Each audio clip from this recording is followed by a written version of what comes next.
All right then. Hello, willkommen, bienvenue. Time for another Amish Inquisition episode 434 on Sunday, the 23rd of August, 2026. I'm Phil. And I am Matt. No Ben this week, but never fear, because hopefully joining us down the line via the power of the interwebs is returning guest Alan Denneny. Are you reading us, Alan? I am. How are you? How are you keeping? Good. Excellent. Basking in the sun. Oh, yeah. Yeah. Good stuff. Yeah. It's been nearly 3 years since we last spoke to you. Really? Yeah, when you said that, I actually couldn't believe it, because time flies when you're having fun, eh? I couldn't believe it had been 3 years when you said that then. I thought it was 18 months maximum. Mental. We're in 2026 now. I know, that's crazy. 6 years since the nearly end times. Yeah, I know. Yeah. I feel like, they say that thing about like the pyramids. We're closer to Cleopatra than the pyramid builders were to Cleopatra. And I feel like we're going to be like that one day with COVID. Hopefully.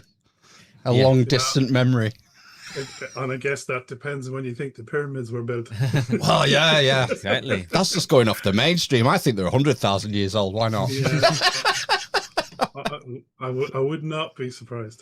What do you make of those underground scans, that controversial Italian team who found those like pillars and stuff underneath? Oh, I need to, from what I work at, I'm in civil engineering, and I work with a lot of that equipment, and don't think you can get that accuracy somehow, but maybe they have something on them. I'd have them working with me if to do it. It could well be, but I just, it's a very difficult thing to scan down that deep. There's so many anomalies and readings. Unless you bore down, you couldn't know or find a way. You'd have to validate it somehow. So maybe it's true, and if it is true, well, that's a whole different ball game, isn't it? Yeah. Well, the whole scale of it was just mind-boggling to me. If it just seemed. I mean, I'm pretty open-minded. Yeah. On that sort of thing and ancient technologies and stuff, but the sheer scale of it sort of stretched my credulity. I thought that can't be possible, surely. But hey, who knows? Who knows? Even if it's possible, why would they do that? It seems absolutely unnecessary. Do you know? Yeah. Well, but maybe there's more we don't know than we do know. Yeah. Yep. And even more than we don't even know we don't know, as Rumsfeld used to say, wasn't it? Yes. But, yeah, known unknowns, unknown knowns, and all that lot, weren't it? Old rummy. Right.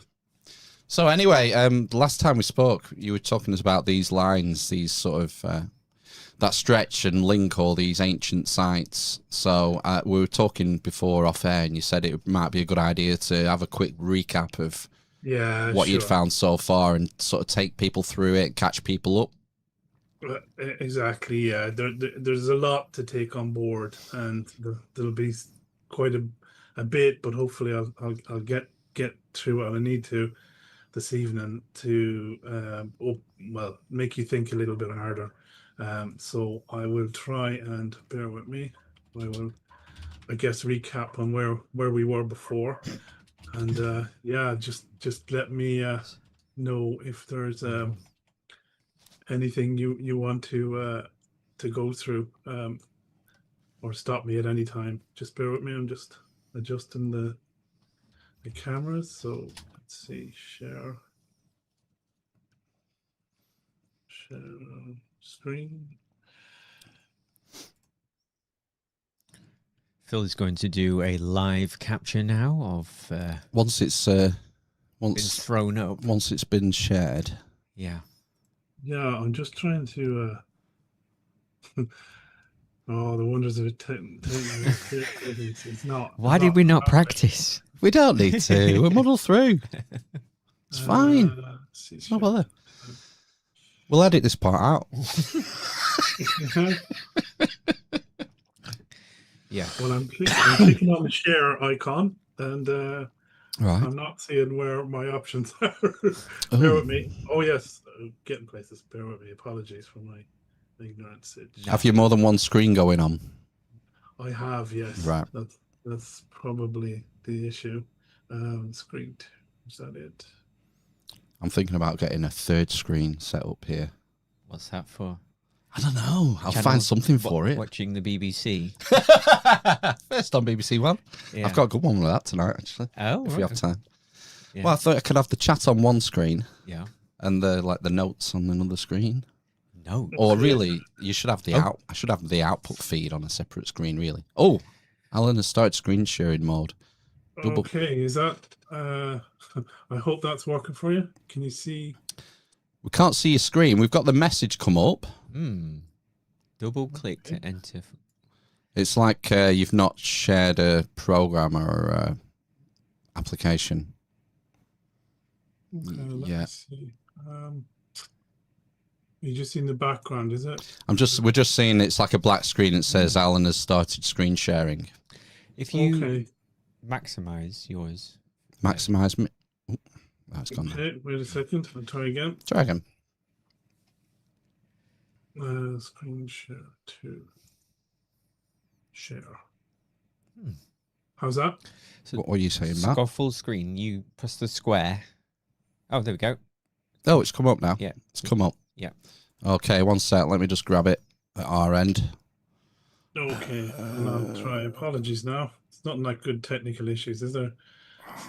It's fine. Yeah. Okay, so... right, one sec, Alan. Yep. He's going as fast as he can. Rotate, enhance, magnify. Yeah. Right, I'll scribble that down. And is that going to make it bigger, you see? Oh, right, okay. I'm going to make it a bit bigger, hopefully. Stick it in there.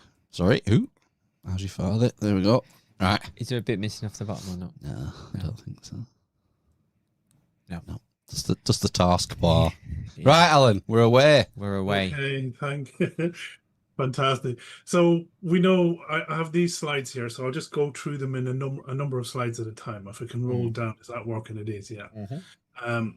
So we live on these islands, the Isles of Wonder, as we always know. We're going back, I guess, to a time long before there was nations or boundaries, and they were all the one people essentially, and we still are. So I went on an accidental discovery, really. I went to show my son Newgrange, which is in Leinster in Ireland. And when you go about half an hour north of Dublin, you have the Boyne. And there you have Bruna Boyne, which is an area where you have a lot of megalithic tombs, about 5,500 years old, from 3,000 years old, 5,000, 3,300 years old. You have Knowth, you have Douth, and Newgrange, and they're the three most famous ones there. And Newgrange is probably the best known in Ireland. It's not too well known internationally, but it's about 5,000. Well, it started about 5,500 years ago to build it, and finished maybe 5,300 years ago.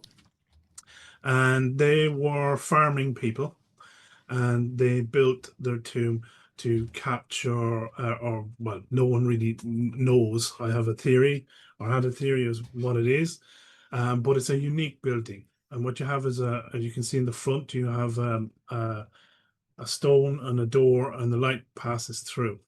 Yeah. So these were the people of this time. They probably built it on the Boyne because it's in a horseshoe, which is very similar to the Milky Way. And it's not externally, it's not exactly probably how it was. There's a lot of white quartz and black quartz stones, but they've done a magnificent job. But what is still intact is the light box you see here over the door, and the passage, and internally has not changed since it was built. the stone in front is quite well known with the twirls, and in this area you have about 2/3 of Neolithic artwork for all of Europe, just in these couple of square miles. It was rediscovered back in the 50s, and a guy named Michael O'Kelly undertook the renovation. So what happens on it's probably one of the earliest clocks, and I'd say for a period of 500 to 1,000 years, well, up to the pyramids were constructed about 500 years later, it was probably the largest building in the world, perhaps, unless of course you think the pyramids were there beforehand, which they probably were. So on the 21st of December it was quite a big thing. So if you lived in those days, it was harsh. It wasn't an easy time. And everything, there were farmers, depended on how good their yields were for the year, much like this year. And if it was good, you were confident you could make it into the next year. There's two things you had to bring with you. You had to have food to get you over the winter, and you also had to make your seeds survive. And I think that's what the tombs were about. So when you got to the winter solstice, why it was so significant is that essentially the sun appeared to die to those people. And if they got past that, those 3 days either side of the 21st of December, you knew you had broke the back in winter and you were coming through maybe a bit more snowy in January, February, but you had a chance, you were going to make it, you could ration what you had. But this building was unique because the light for the first, say, 15 minutes of the day, if you're lucky enough to get sunshine, which doesn't happen often, there's a lottery. Quite a lot of people try to get in, and I think only 20 can in the end. But you'd see what's on the picture here. The sun would shine through, and it goes in. You can see it's like a cruciform inside, and it light up the back. And this is kind of a section through it, so you can see the passageway. And it's quite cramped, like you would have to turn. Well, me, when you're a little bit robust, you have to turn sideways and duck and squeeze your way up into that kind of chambers to the back. Up here, you can see that the cruciform, and then the light will come through, and it only lasts maybe 15 minutes. And when you look at the whole mound, it's quite large. Like it's about 90 meters in diameter, about 15 meters high. So that's a hell of a lot of movement of rock, and some of it came up to like 100 kilometers away, 60 miles from the Mourne Mountains to the north, and some from the Wicklow Mountains. So no mean undertaking. And if you've ever been there, it's on top of a hill off the Boyne. So it was hard slugging. So it may have come by land or by river. And indeed, there's old quays and harbour stones down there from that period that we found about 5 years ago. So you can't help but notice it looks sort of like the moon. And the moon was a key component because month is called month for a reason, because originally the calendar was based on the months. The reason the moon was so significant to the farmers is when they this is how they measured when to plant and when to harvest. So the spring full moon, the new old moon after that is when that was the time to plant your seed, and also the harvest moon. You've heard of it, Neil Young. Exactly, to do that. So what I did was my son asked, probably doesn't even remember it now. I've asked him, he doesn't remember anything about this at all. He says, "How do you know?" And of course, that was a bit of a question, especially because I'm an engineer background. I said, "Well, how did they know?" So I looked at apps just to see how it was shining. I found photography, you have a lot of apps, and they show you how all of this works. So I went through the app, and I noticed that, yeah, sure enough, when you looked at it close, you seen it goes at the same angle. If you notice here, this yellow line is where the sun rises, orange is where it sets, and that's set on the winter solstice, and you can see it goes out that door. When I looked through, I seen that it shined down, and at this point, I started to say to myself, this is a bit crazy. As you can see, the hint came up.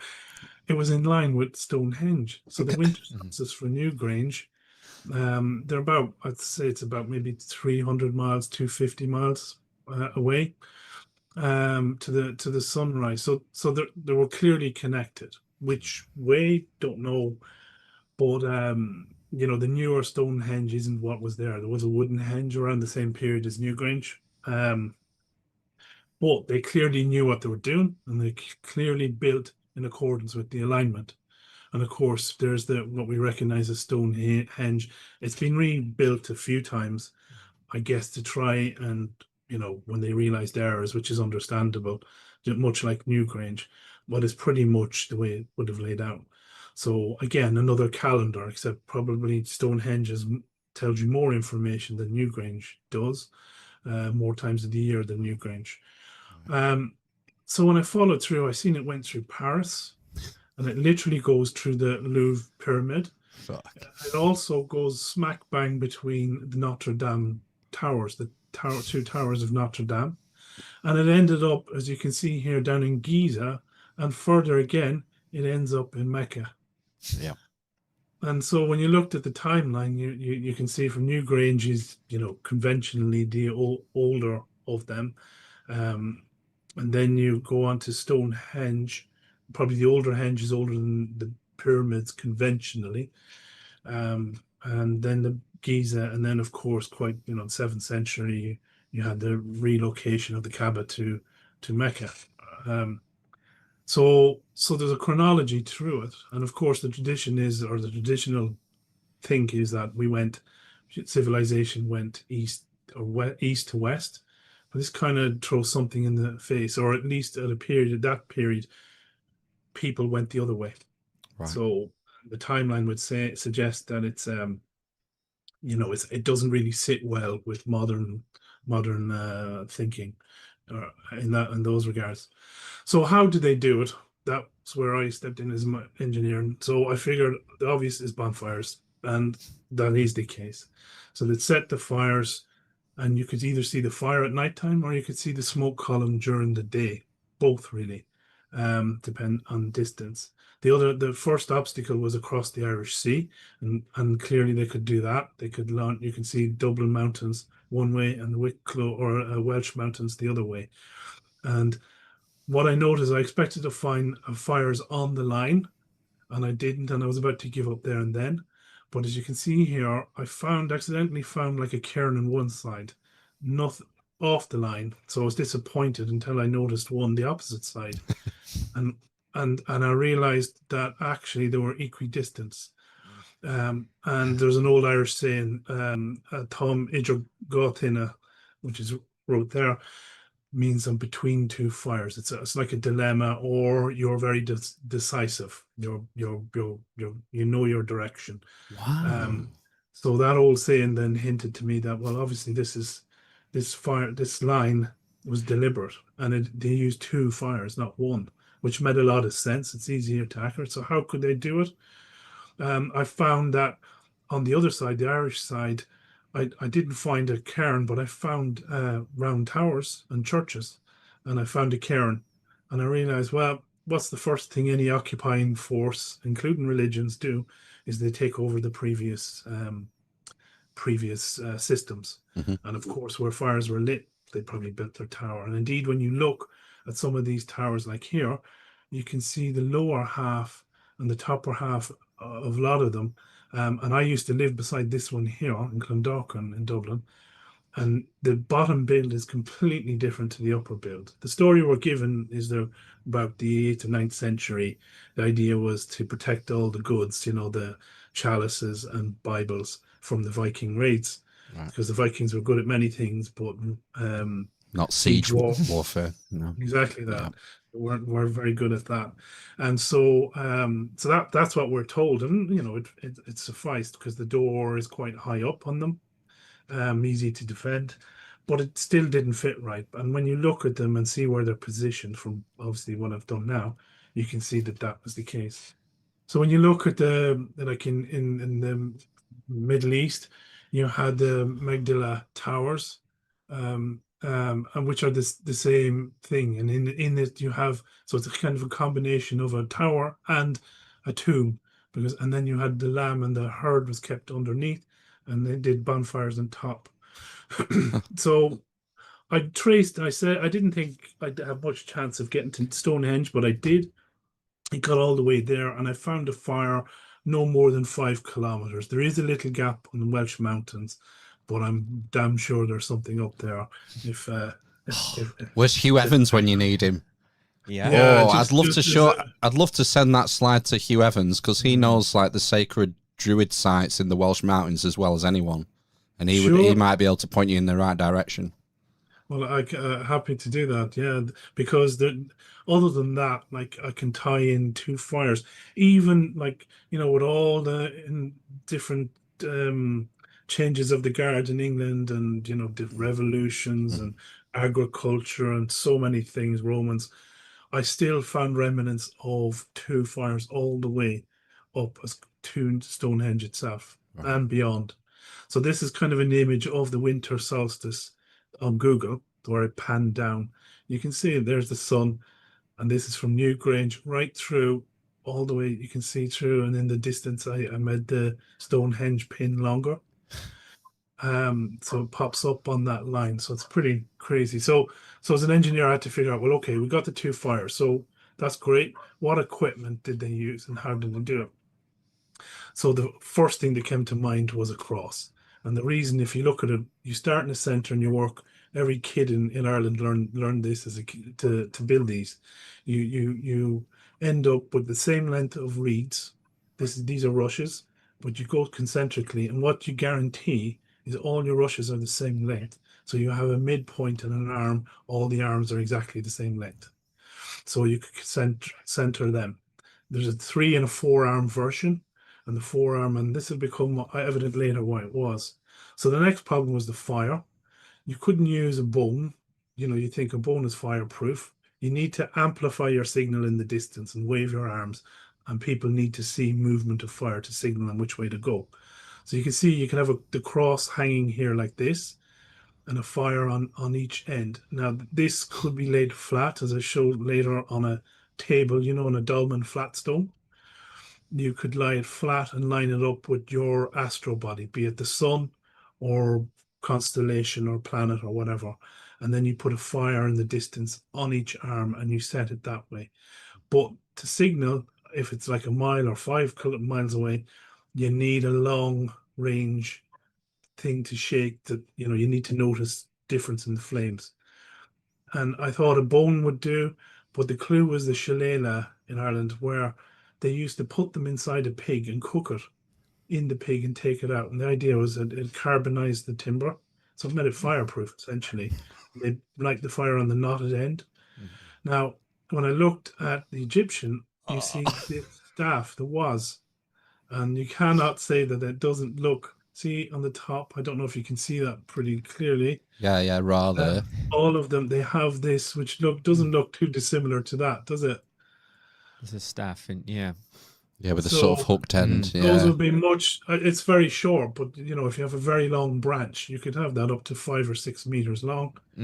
Put a fire on it, and if it's cooked inside, with fattened and carbonized, you get a few hours burning on it, and that you definitely would see over a distance, and it would be long enough to change, move your fire starter in the distance, Yeah. But when you've seen this in the Egyptian hieroglyphs, you also see them with there's a was and the fork on the end of it, was scepter, which is pretty accurate to what it would do, like the fire one end and signal, and whoever's waving the signal is in charge, aren't they? Right. And then you have the ankh. So here you have, much like the British cross, except the 3 arms, and you have an eye, a hole to look through, and a kind of a little pocket compass where you can look through your sun and light your fires, and sort of represented it. And you can see this one with the wings, which kind of does the same thing. So Ankh, where does the name come from?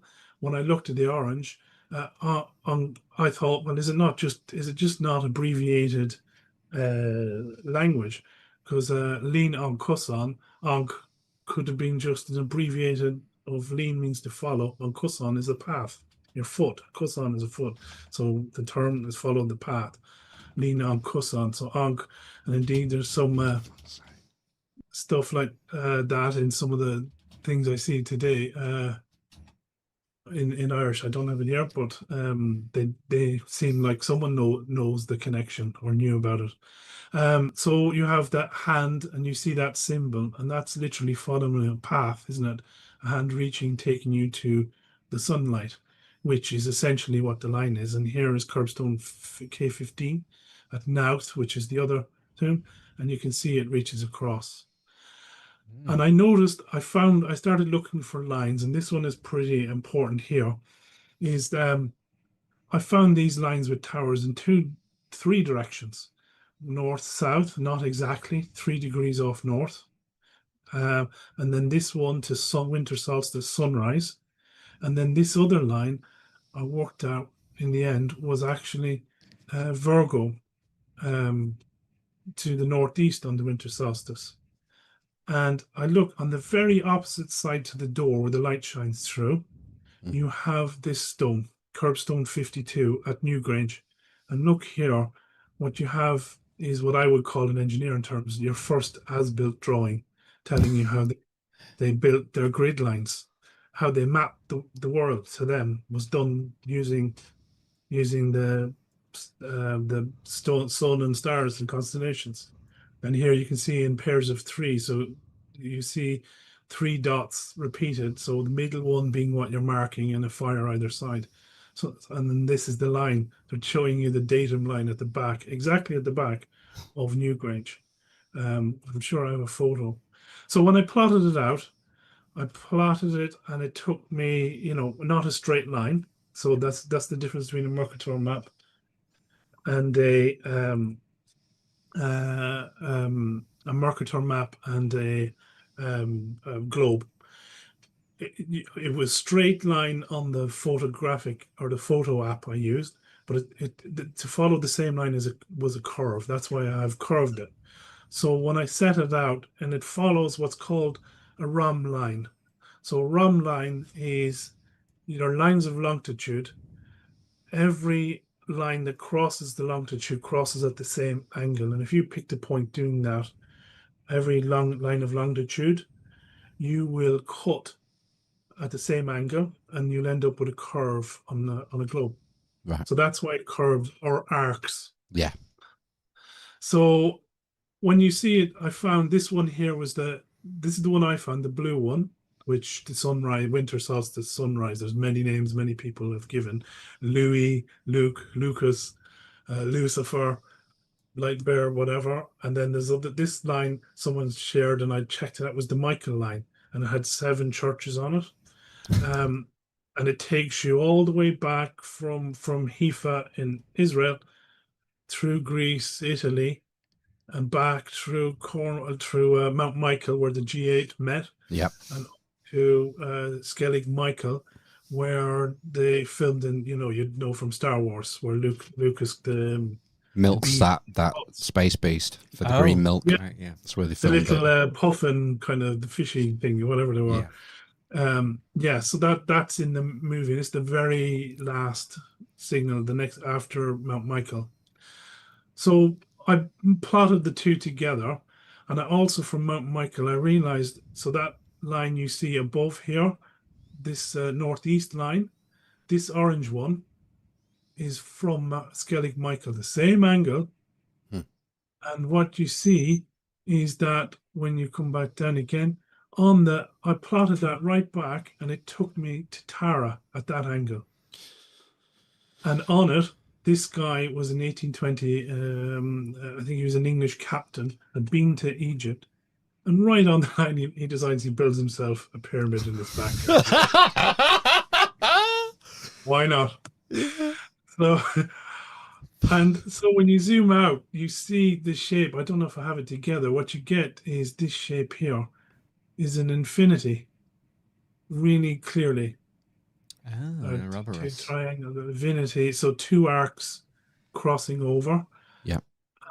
Like the figure 8 infinity, and they keep going in a loop. There is a break, obviously, between Tara and Newgrange, which isn't much, by the way, and you can see almost see one from the other. Are you Alan? Are you gonna go over where they cross over those 2 lines?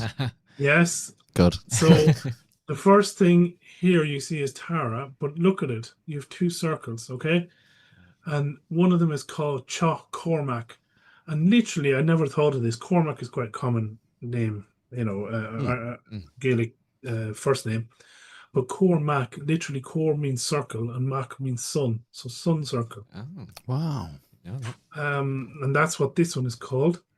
But this one here is where they put the stone of destiny, Leafal, which is the other, everyone knows the coronation stone, and this would be its partner. So one's a kneeling stone, and this one is basically it's a willy. That's what it is. They're all phallic, aren't they? Yeah. So when you plot it, you see them, and of course, as you rightly said there, you go down through, they cross. So you have the infinity. You have everything in the movies talking about infinity. Look at this, the Eternals. I don't know if you've seen that Marvel movie. That's one I haven't seen. I don't think many people have seen it.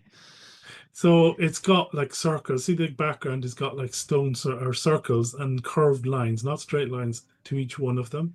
Right. The Eternal sort of them. You have the Matrix. We all know this scene. The Architect. It happens again and again. You have the Star Wars. This is the part where he goes through, and she goes to this mirror where she sees infinite number of herself. So you wonder, Infinity Stones. Yeah. You know, Halo Infinite. You know. And this will come up later. We're really talking, yes. Wow. That's who built it. Yeah. The aliens from Halo, the founders. The architect. I think, isn't it? Yeah. But look at, so what you were asking here is where they cross over. Yeah. They cross over near Vinci. And in fact, I've just recently found out that this was his mum's church. And it's Chiesa Pianta Leonardo. Vinci. Oh, right. Okay. Yeah. So it's not, Vinci is the town, ironically named after it, but it means the Leonard means, Leo means the line, Leon, lean. Remember we said follow, it's a line in Old Gaelic. And Ard in Gaelic, Old Gaelic or Britannic, the same thing, means high place. I've actually seen lots of places. I was in Norfolk and Suffolk there a month ago, and there's a few places with Ard in their name. So that would have been back to the Iceni and Boudica and so on. Wow. They haven't changed. And I can see those places still, even in Buckinghamshire, that tend to be more rural. But when I see it, I know exactly what it's describing. So there is. What's the suffix? Is it Ord, did you say? Or O-R-D? Or A-R-D. A-R-D. O-R-D would be more, that is more to do with the sun. Oh. Actually, ordinate. It's where Ord is gold. Right. Okay. And D is, well, I'll come to that. So you've seen then he has his infinity, doesn't he? Boris's dad. That was back in the day when they had this, before this beating. I thought that was a scene from Star Wars. Is that not like the Imperial Guard? They're the Imperial Guard had the red gear on them, haven't they? Yeah. That's correct. Yeah, so they were the what were they? Extinction people, weren't they? Yeah, protesters. And Boris's dad is well known for his views on population control, eugenics. Less of us. Well, more for him. Yeah, more children for my blood. And it doesn't apply to them. They really don't apply to them. No, exactly. So Mount Michael, and there's the tomb. So as I said, to skip. So these are all over around the world. How did everyone come up with the same idea? Let's get huge stones we can't lift and put them on top of other stones. From Korea to India to Japan to all over Russia and Europe, everywhere, you name it, and America, Montana, I think that one is. I wasn't far. I'm really annoyed I didn't see that one in person, but I was very close. So as I said, you had to store and protect your seed and your food. So you ate your food over the winter, got you into the new year, but you needed your seed. And if you didn't have any seed going into the new year, you're in just as much trouble as if you don't have food, because you can't grow anything. So big deal. And what you need to do to protect them, you need to deny them of light. You need to deny them of sunlight. You need to deny them of moisture. And you need to keep the temperature constant. And that's everything a dolmen does. But what the dolmen, I think these are being through time, were probably covered in soil, and that washed away to reflect like a pregnant earth. But it gave it that extra insulation. So I think most dolmens are missing the clay and soils around through the years. But they're everywhere, you know. So they're basically, it's where you put your food into an incubator, isn't it? Hence a cube.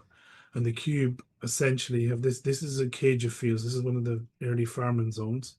But the idea is, sorry, you placed your food or your baby into an incubator, and the cube that we all know of is that black ethereal space inside the stones, where creation happens. So you have your seed, and then they come bring it out in spring when it germinates, and so on. So a very big deal. Incidentally, this bowl you see here is in Newgrange, and the curious thing about it is it's in one piece, no super glue. It doesn't fit through the door or the corridor, so it had to be there before it was built. What?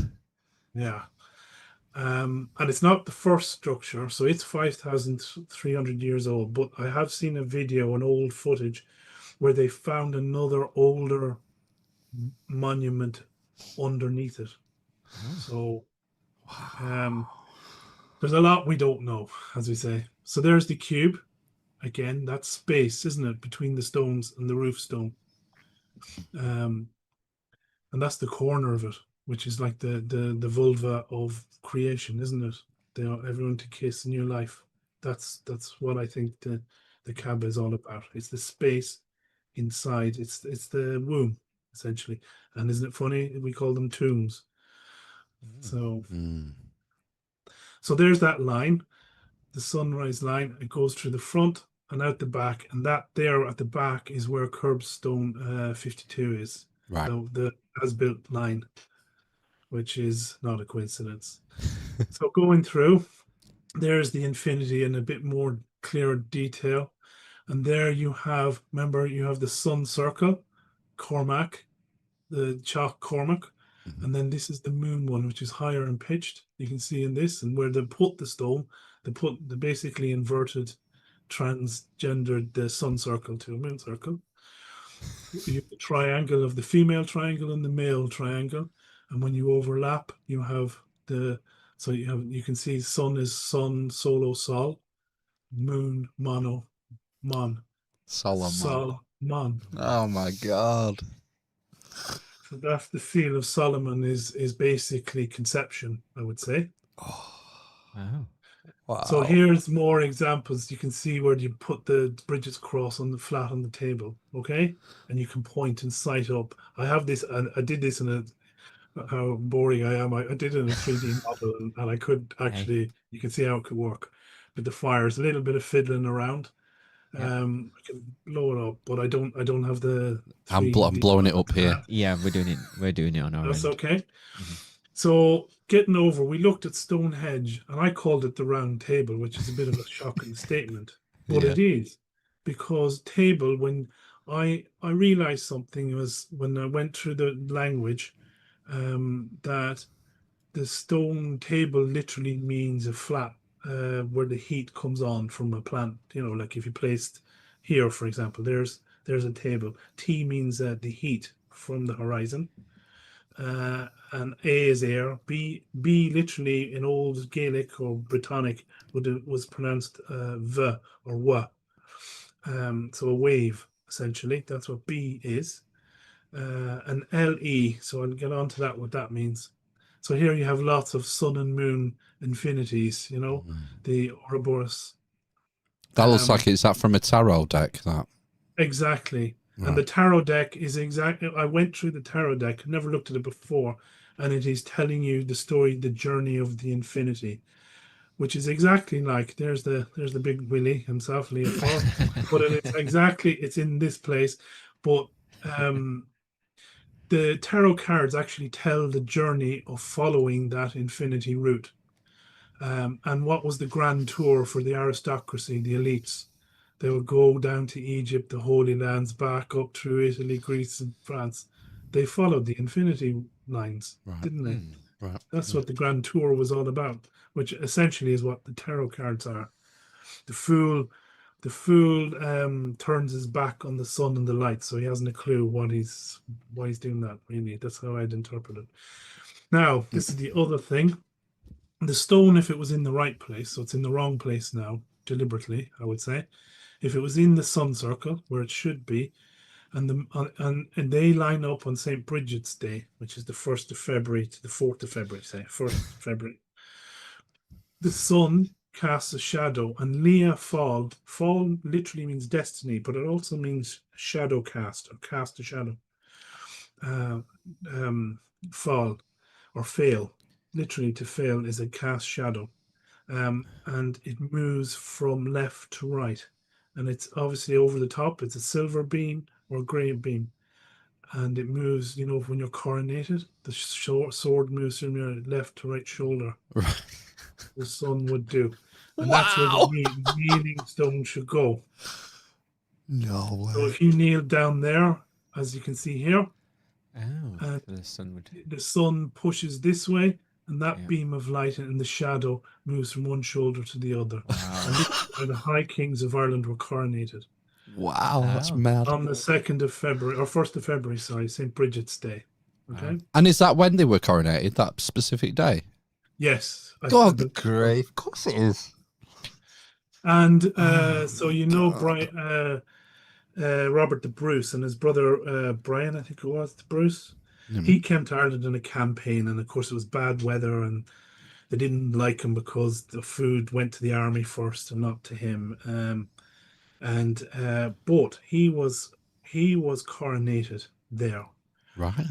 and so was, you would have, one of the more famous High Kings was Brian Boru, and he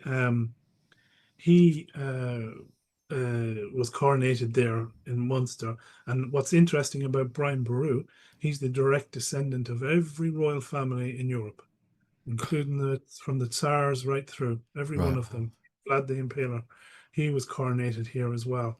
And I believe it's back, maybe 1,000, 2,000 years. Who knows how long it's been happening there. There's a lot of interesting things. So here's where the stone is now, but it was moved. Right. And you can even see the dent in that photo where it should be, really. So someone did it deliberately, inverted it. Oh. And the Vikings dug it up and buried it in the middle for some reason. And from where the new place, sunset, the opposite to summer solstice, sunset, if you cast a line, it forms the border that was formed in 1921. Wow. Exactly, for about, well, I have 3 miles there. I think it's a bit more than that. So the odds of doing that are, I think you'll agree, pretty, do it accidentally, are pretty limited. Someone knew what they were doing here. Wow. So there, funny enough, the G8 met up the road from where this border crossing. I'll show onto that. So we had the 2 towers and 1 tower. So the line I found was 2 fires all the way along, but the Michael line coming back was all a single tower, church tower, all the way to Mont Michel and then Mount Michael. They're all a single tower. Okay. Through Italy. Isn't that interesting in itself? So, and there's the boys hanging around there, and of course you have the 2 towers going on fire. You have the 2 towers burning here with Notre Dame, and then you have this came out as my memory 911. Look at, you have 2 towers in reflection and 1. So I just keep thinking of the Lord of the Rings when you the 2 towers, Sauron. Yeah. Yeah, and they're not unconnected. Which is insane. So you have Caduceus, you have the 2 snake roots, and then the Caduceus rod in the middle, and the 2 wings. So the wings represent each direction, okay? Either to the sunrise on winter solstice, or the moon or Virgo or Saturn rise and winter solstice as well, to the northeast, southeast. So the wings are each direction, the 2 wings of the same bird, you know? Yeah. And there's the Cadu. So the line, this purple line, is splitting the two between the Michael line and the sunrise, summer or winter sunrise line. You have this purple line, and it cuts through Caen, where I happen to be. The odds on this are really limited. I happened to be there in 1995, was it? Or yeah, for the 60th anniversary, I think, for the end of World War II. And who arrives except Queen Elizabeth and Bill Clinton and Mitterrand all meet, and they celebrate with this big dance with 2,000 dancers, red and blue. And guess what they're dancing on? A big pyramid. I looked for it on the internet. It does not. I cannot find it. Find it. Wow. There's about 60 or 70,000 people there for the commemorating the D-Day landings. Is that in 2005? Was that? No, 1995. 95. So 50. 60 years would it be? 50 years. 50 years. Yeah. So the end 50 of the war. years. Yeah. Hey, chat, get on it. Do your homework. See if someone can find a source for that video. Yeah, I would love a picture. I took pictures with those disposable cameras, which I disposed of. So I don't have any photographic evidence. It may exist. Some of my friends may have it, but yeah, it happened, and that goes right through next to CERN, and it goes all the way down. It goes through other towers, and it also goes through, Saint-Germain. Churches, lots of churches to Saint-Germain. So Saint-Germain was sort of a mythical dude. He was, he's very much associated with Temple, the Order Temple, the OTO. Yeah, exactly. He's meant to be immortal as well, wasn't he? Yeah. He sort of reincarnated through some say Nostradamus, Vinci, and all of them have interesting stories that it's not well documented, but he was supposedly all of those reincarnations. So a one is how you say one, and there's you join the hands to make two become one, and that's Gaelic for one, a one. But if you read it, you're probably saying amen. Yeah. So just interesting. Yep. So the path above, you have Horus and Ra. You have the egg. So you've seen the grid. Now the Fabergé egg makes more sense, doesn't it? Yes. It's the world with the grid. Right. Why they're so. This is the Orphic egg, isn't it? The snake. Snake is the path. Okay, is a path, and as I said, it's a rom line that you see later. And look at these buildings. Why do we I will never look at the I'll never look at the gherkin the same way again. It really, isn't it? It's the penis gherkin. Penis gherkin with the grid. The combi gherkin. Yeah. It's both a penis and an egg. Yeah. Exactly. And the building beside actually has the grid on it too. Exactly. Is that the cheese grater? Is that a different one? I'm not. Good point. I think it is actually. I think you could be right. Yeah. And then the walkie-talkie is down the road, isn't it? Maybe. And these are, you have the globes that are mechanical and grid. This one is in Belfast. So you have a grid on the ground and a grid in the sky. That's as above, so below. So the inner one is the earth, and the outer one is the heavens. So you have fires and bonfires and towers all over the planet, smoke columns. Chess. That's what the checkers board. Remember the two wings you see here, left and right? Black is to the northeast, darker sky. That's why Scotland, when I get to the map, is a darker blue saffron compared to the light blue, like Leinster is light blue and heading south. You have the lighter blue where the sunrise line. So it just demarks the different colors of the sky at different times of the same winter solstice day. But the checkerboard is all about that. And you see the wings again. So that's left and right wing. And there's the wings of the Bridges Cross. It's quite side there, the eye of Horus. And you have that's Horus himself. And you have the different directions. You have Gilgamesh. And Gilgamesh, if you break it down, is Gil literally translates to rotation on land. And esh, so with chesh, esh means a way, a wattle, a permanent way, like a path that's made, a wattled way through in Old Gaelic or Britannic. Right. So chesh is just telling you the different paths, the dark path and the light path. And then you have the two owls, the infinity. This is one of the carrot, like, you could make it up, two wings. This is the the Moloch type head, the owl head. And the wisdom, it's wisdom because the two directions are catered for, the two eyes each way. And then purple is that color. So remember I said blue and red? Oh my gosh. Yeah. So they love their purple because they're in between and mastering all of us, aren't they?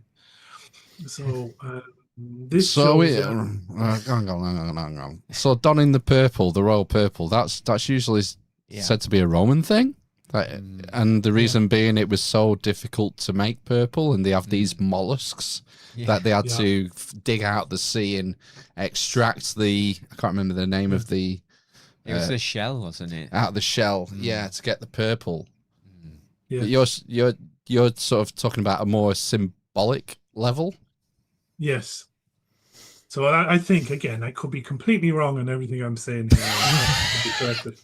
No. It's certainly an interesting coincidence, if nothing else. Well, yeah. How many coincidences do they need to be, Phil? No, but I mean, why would you? Right, we're going to us rulers of this world. We need a color. Yeah. That signifies our dominance. Divide and conquer. Red team versus blue team. Apple versus PC. Right. So red and blue. So purple. Right. So we need to find a way of making purple naturally. That's exclusive. Maybe that's just where it comes from, man. I don't know. Yeah. All of what you said is correct. Like, it wasn't an easy color to obtain. No. Hence its rareness. But there was a reason it was pursued. That's as the well, point, the color. So funny enough, there's where did chess come from? But do you know where it was played? At Tara. Probably. There's even like the story of Finn McCool and Cullen were masters at chess, or fiddle as it was called, and it had a handle, a chessboard with a handle. Same thing.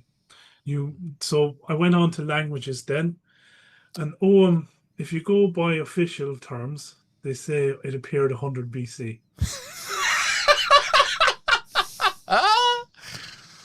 Yeah. 50 years before Caesar.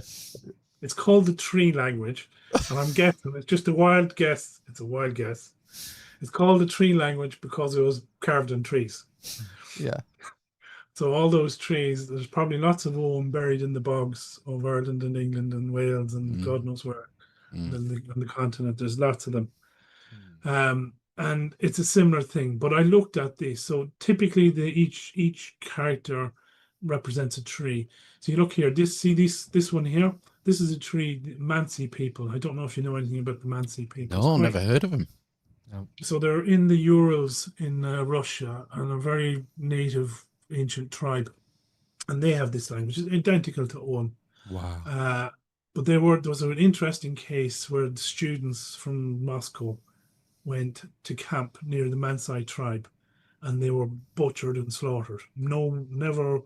And the Mansai people were blamed for their old odd traditions. Now, if you see them, then a more innocent outfit you never see, but it looks like that's what it looks like to me, is they were targeted for elimination because they probably connect to an old world that shouldn't be connected to. Right. This is Quipu in Peru, and it ties to Ohm as well. So when I looked at Ohm, you can see you have a central line, which is the tree. That represents the north-south line, okay? And what you have are the horizon. And what you have on the right-hand side would be the early half of the year, and the left-hand side would be the latter part of the year. This is what I theorized, because every tree, when I looked at what they were called in Ohm, the arrows, the lines point to either up or down or straight across. If they're for a willow, for example, a willow tree is good in spring because it's green wood and you can weave it into baskets and whittle and walk on ashes. cache with the chest walkways. You could also, when you look at it, so that it points to the right hand side. You look at like an oak or any of the other trees that have fruit, an apple, pear, that's to the left hand side. And if it crosses both sides, you tend to be looking at an evergreen, like an elm or a yew tree. Wow. So, so the language was based on alignments, and alignments of what. So when you look at all of these images back to the early, looked through them all. Obviously, the apologies, you can't see it clearly, but you can get this on the internet.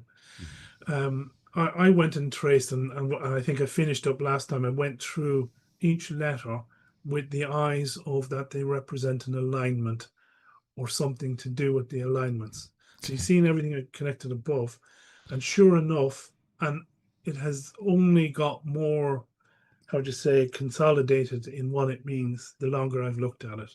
I'm very confident that each letter is based originally from, the Elamite, the pre runic and Punic symbols. Even I've seen a video somewhere today of the Indus language, and I'm looking at it and going, I think I could crack that because it's related to these alignments. And Wow. these people were very dependent on the weather. And we say the farmers, but actually they weren't just farmers, they were fishermen as well. And they needed to know where they were. Orientation was a big thing. We spoke about coordinates were essential. And that's where the grid is all about. But as I say, I went through these and I think I finished up with K. So I think that's a good letter to bounce to now. Right. With L. I'll start with, so E, I worked out the capital and small e means the eminence or emergence. So it's like it's this light. It's either the sun, the moon, stars, or constellation or planets. Okay. That's when, as it breaks the horizon, the middle line is the horizon. One is the shadow below and above. And L, capital L or L, is basically a standing stone or a tree with a shadow. And the only place the two E and L are together, where land meets the sky, is when you have a light breaking the horizon.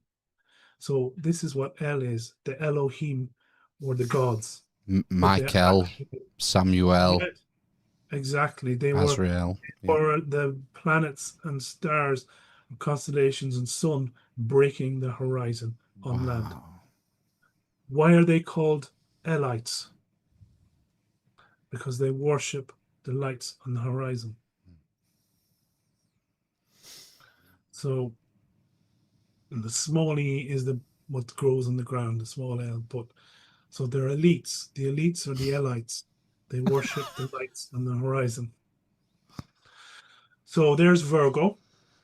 Hey, if you hang on, if you're one of the Elites and you worship the lights on the horizon, that allows you to predict when to plant, when to grow, gives you monopoly over resources and therefore power over people, doesn't it?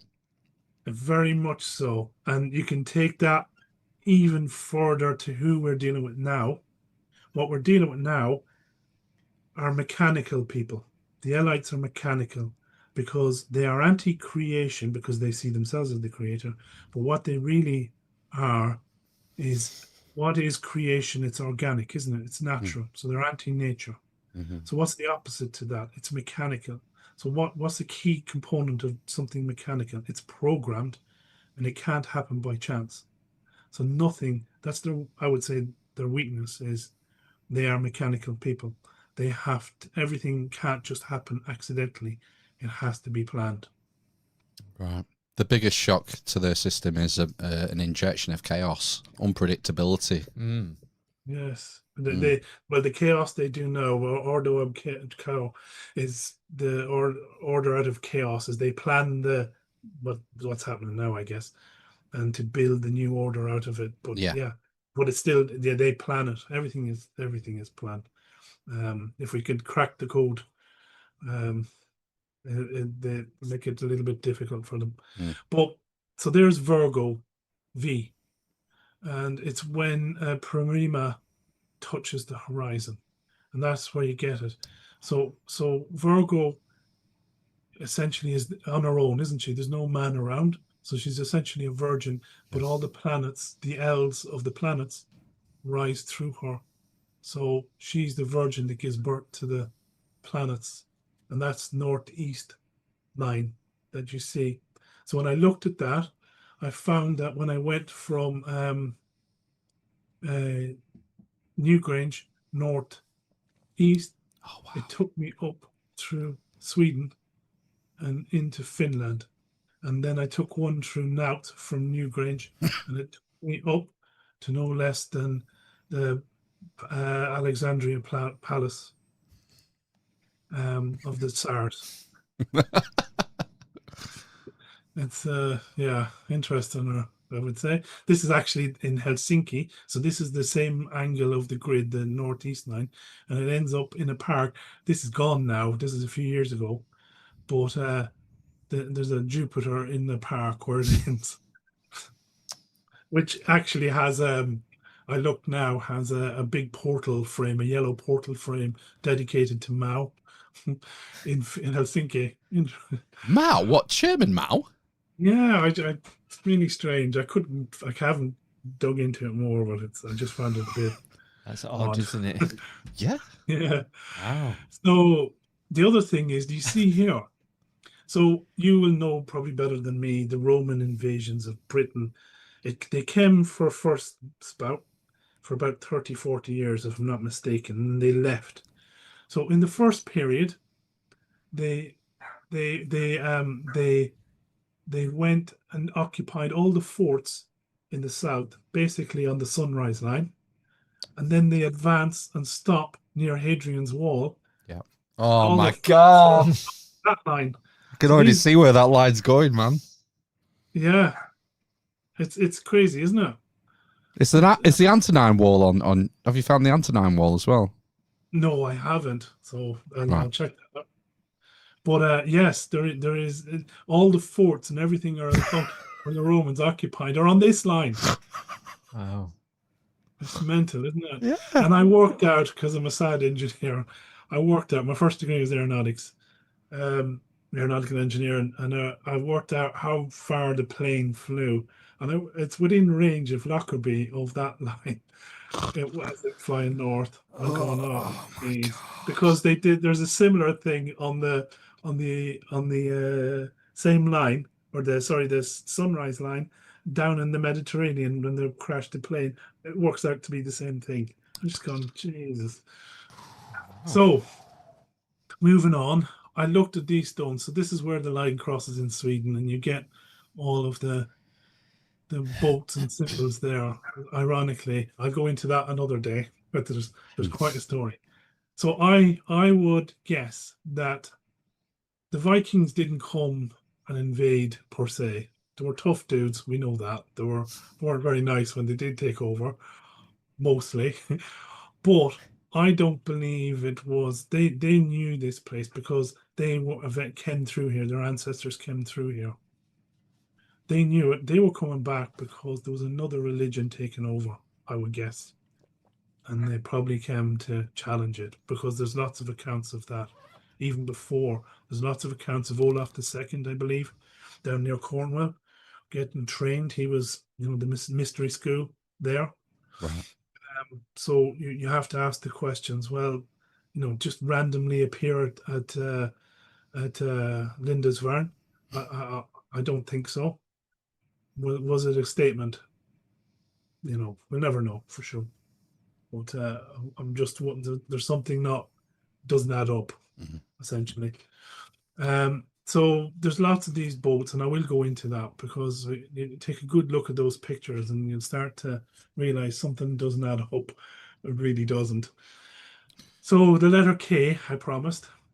K and key in Old Gaelic, I have down here. You can see the grid lines K. That's me, just a random thing. There's up at Newgrange going both ways, right? Right. And then the north-south one I haven't addressed yet. So do you know what key means in Old Gaelic? It means two things. It means a harbour, but it also means the way. Okay. Does that make sense? The way. So see here, CAY, it means the way. Oh, is that spelled? It's spelled almost like chow. Yeah, it's a hard kicking key, as the kids would say, a kicking C. Right. It when it has a H after it, then it becomes a ch in Gaelic, and I'm sure it was the same in Britannic as well. Um, and key is another way. There's a couple of different spans. Of course, these are archaic words, not used.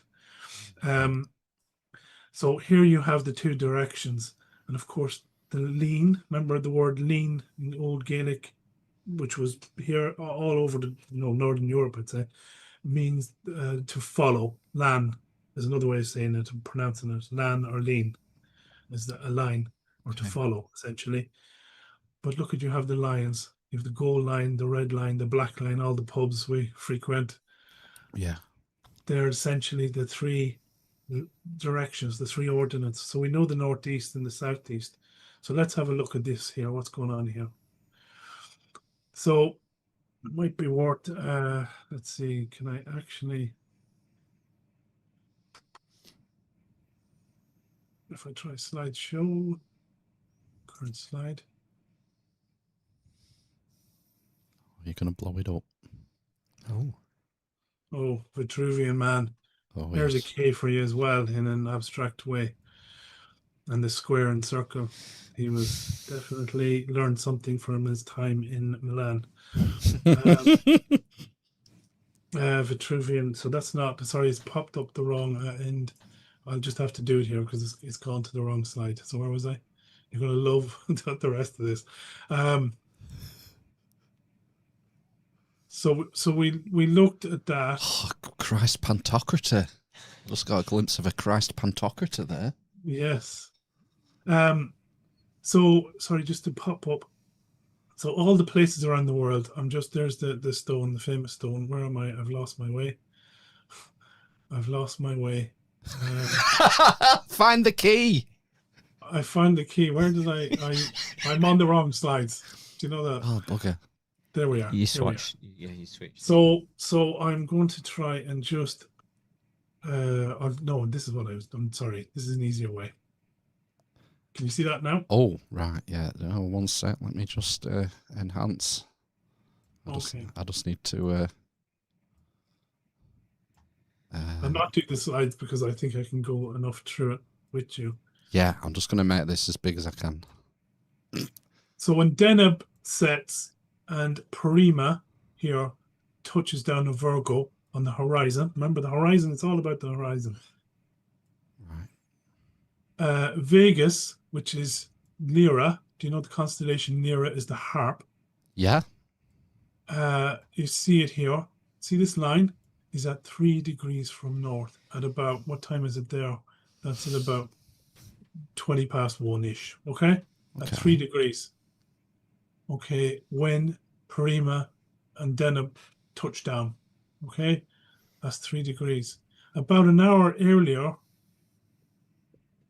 on the south, can you see it here? You have Sirius is at 3 degrees west of south. So this is east of north, west of south, which makes it a true line, one to opposite.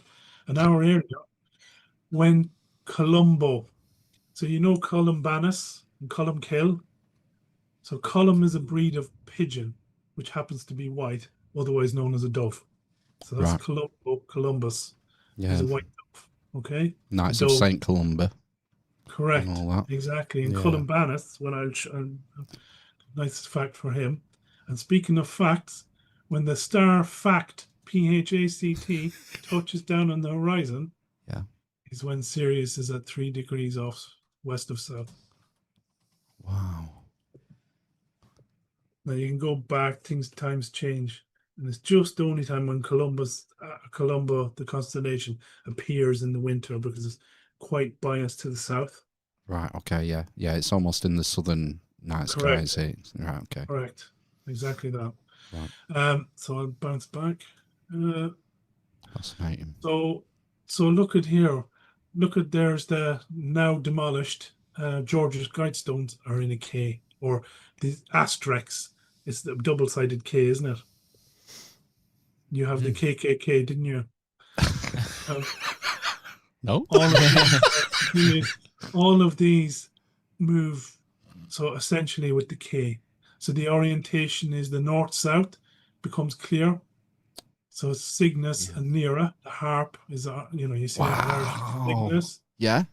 The Eor and all of those to the south, the crown. So I'll get into that what the crown is. And then the lions, you have the red line is sunset. The white line is probably Virgo. What's the crown? Is it Corona Borealis? Corona. So the crown, when I come to it, the crown, I don't have it here, this is your crown. Your crown is a henge. Oh, right. Okay.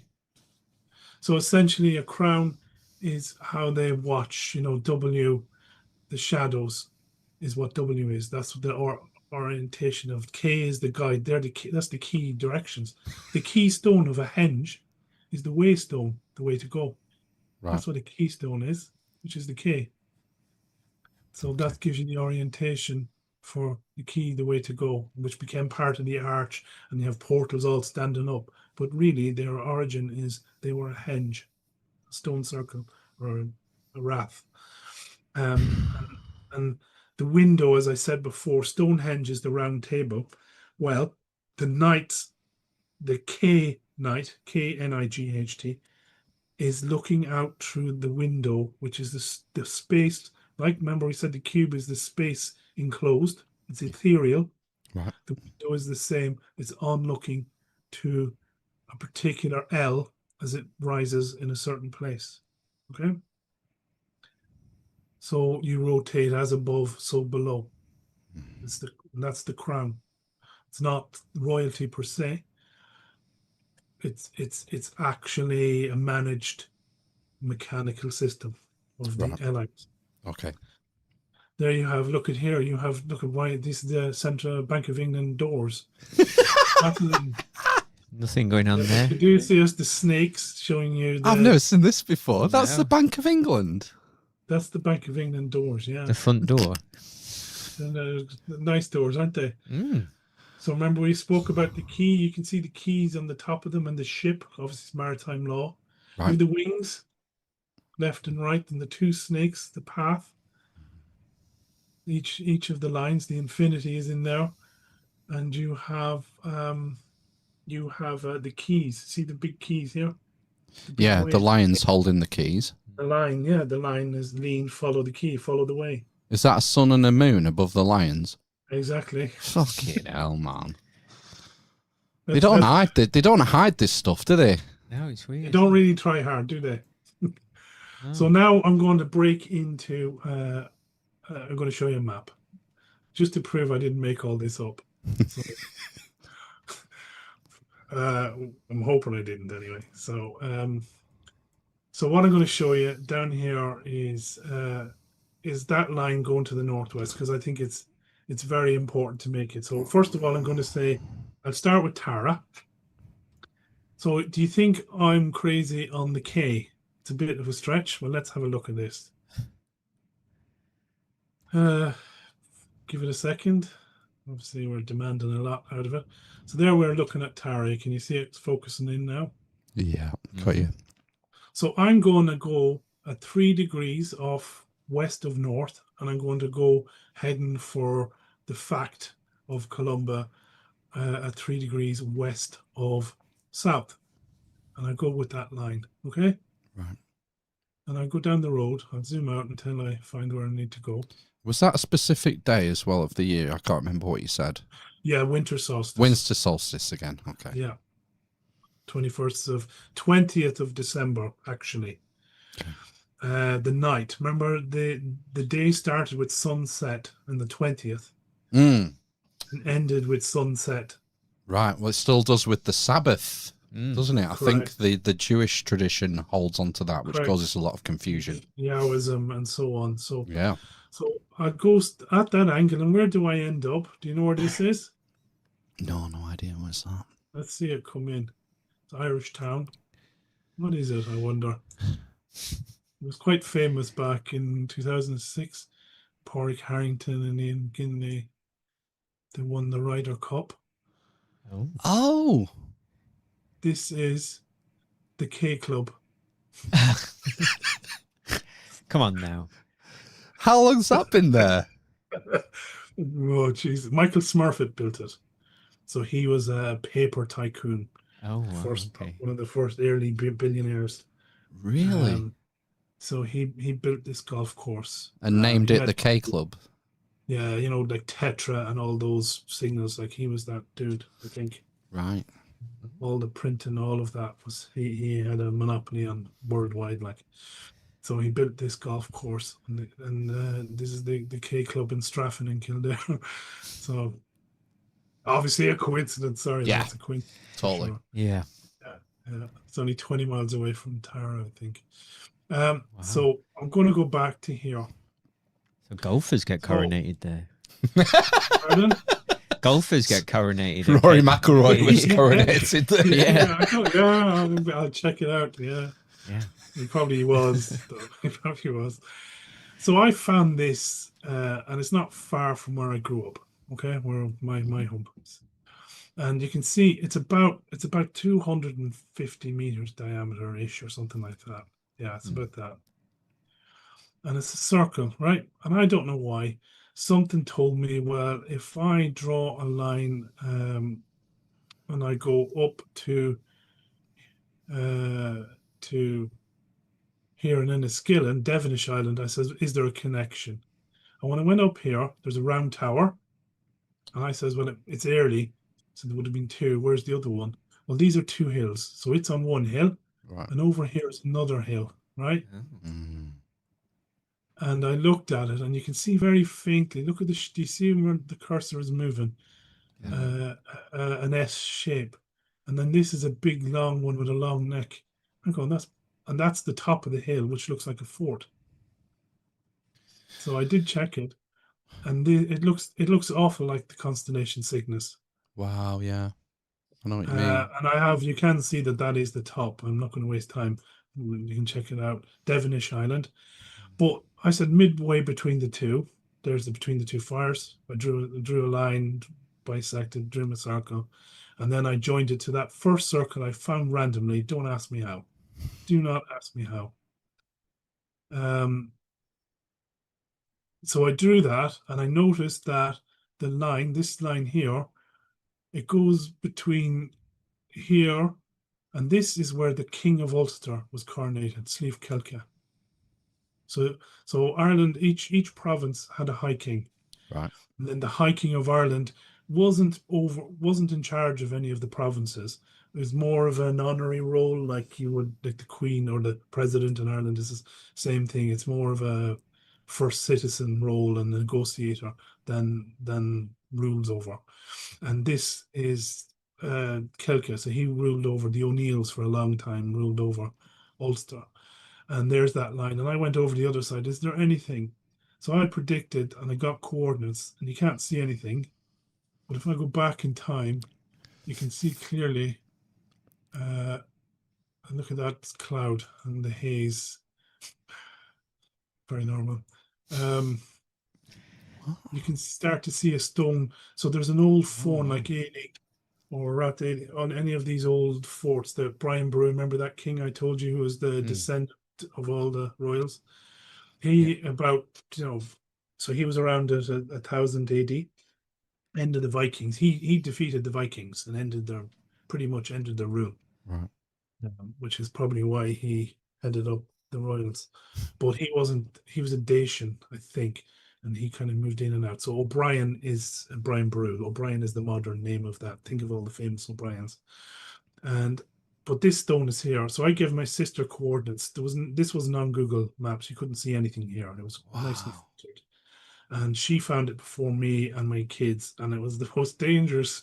I can't believe I brought my kids across. There's literally potholes all around here that are like 100-meter deep potholes. What? I didn't know until I seen an 1830 map. So we didn't find them, thankfully. Well, sorry, potholes. What are they? So this is all limestone region. Oh, right. Okay. It's part of the same mountain range that links from Scotland, the Scottish Highlands into Norway to the Appalachians. Right. an old stretch, which will probably explain a lot. So I'm going to draw a circle for you, Okay. if I can. And when you plot in the middle, I want you to see this. So I'm not faking. I drew a circle, and I said I'll pull it down to this one here. So let's go down to the middle of the first one I showed you. So Well, there with signal. So there it's clear. You can see that's a constellation. I threw it in AI, and it reckoned it looked like Cygnus, probably. I yeah. can't see it myself, but Mm. it's probably a constellation, those hedge lines. So I'll plot that in the middle, right Okay. there. So I went back and I looked around the circle, went around the perimeter, and lo and behold, there's another one. What's the odds? And look at the accuracy. Yeah, right through the middle You of can it. see feet. I'll do meters, sorry. Meters. So it's the radius is 19 to nearly 20 meters or 20 kilometers. Kilometers? Kilometers. No. Of the big Yeah. circle. Oh, the big circle that you drew. Yes. Yeah. Not Yes. that That little one there circle. is about 240 again. Is it about 200 meters? Something like that. Let me pull it down. So, yeah, one of them was 250 meters, I think you said. What is it there? It's over 200 anyway, isn't it? Right. Yeah, something like that. I know the guy who owns that land. I grew up. I know them well. Wow, you want to get digging? Yeah. I Find went to another- it. another, they're not Coronation easy to get Stone. to. They look nice and flat and lovely and easy. They are not. They are not. And the first one I showed you was a nightmare. I fell in thorn bush, destroyed myself trying to get there. But as you go around, Okay. remember this is the one. This was key on St. Patrick's men to go and destroy this guy, and they went up here. And what's the odds it goes through here? If it tells you what it's called, well, it's not going to tell you, but it is Crom, Trinity Church of Crom, and he's the guy. And wait till you see that ancients used to sacrifice their firstborn or kids to and stuff. See, Crom. only Trinity Crom. Same as Conan the Crom Barbarian. Dove or Crom Crua. Exactly. It's but if the weather went bad, it didn't matter whether they did good things or bad things. So this is one thing. There was a king, Tiernan Mass. So all the color and purple, all of this stuff. There was a high king, back many thousands of years ago. Tiggermas and Tiernan Mass, sorry, is his name, complex name. And this is the Valley of Prostrations. And basically everyone lying and worshipping Crom. So he was, precursor to Cernos and all of that stuff. So how important is this henge? Well, to set that out, I know I work in the game. I've went to engineers. I'm doing it myself. I've kind of now worked out how they could do it without GPS or anything, but to be within, and you can see it, they're within a couple of meter or two tolerance. It's incredibly accurate stuff. Yeah. And remember, that's not flat ground. That's mountains, hills. Yeah. It's to be that accurate is simply stunning. So let's take a line from the center, a few lines. So the first one will go down and it goes through. Oh gosh, come on there. I'll just let it slow down. So the first one, I brought it and I went to Newgrange just to see what's going on here. So eventually, to look at the white line as it comes through. So there you go. See it. I'll turn off that circle. So you see, I didn't make it up. It also goes through the middle of, the first one that looks like a swan. It goes through there as well, that circle. Right. Exactly. Yeah. So there's the end of the line from the center of the giant henge to Newgrange. But look where it cuts through. It cuts through the heart of Nouth. Yeah. Which I think is probably more significant in a way than Newgrange. Wow. There's the other two lines that head off to Sweden and Finland. The one through Nouth So or they weren't archaeologists. They weren't even related to archaeologists. Let's say they came and dug up looking for treasure from London. I don't back maybe 250 years ago, 200 years ago. Destroyed it. Did take some stuff. Don't know. Yeah. So a lot of information lost, unfortunately. But that line takes you on to Alexander Palace from Newgrange through Louth. This one is the same angle as all the other ones I found for Virgo. That takes you to Helsinki.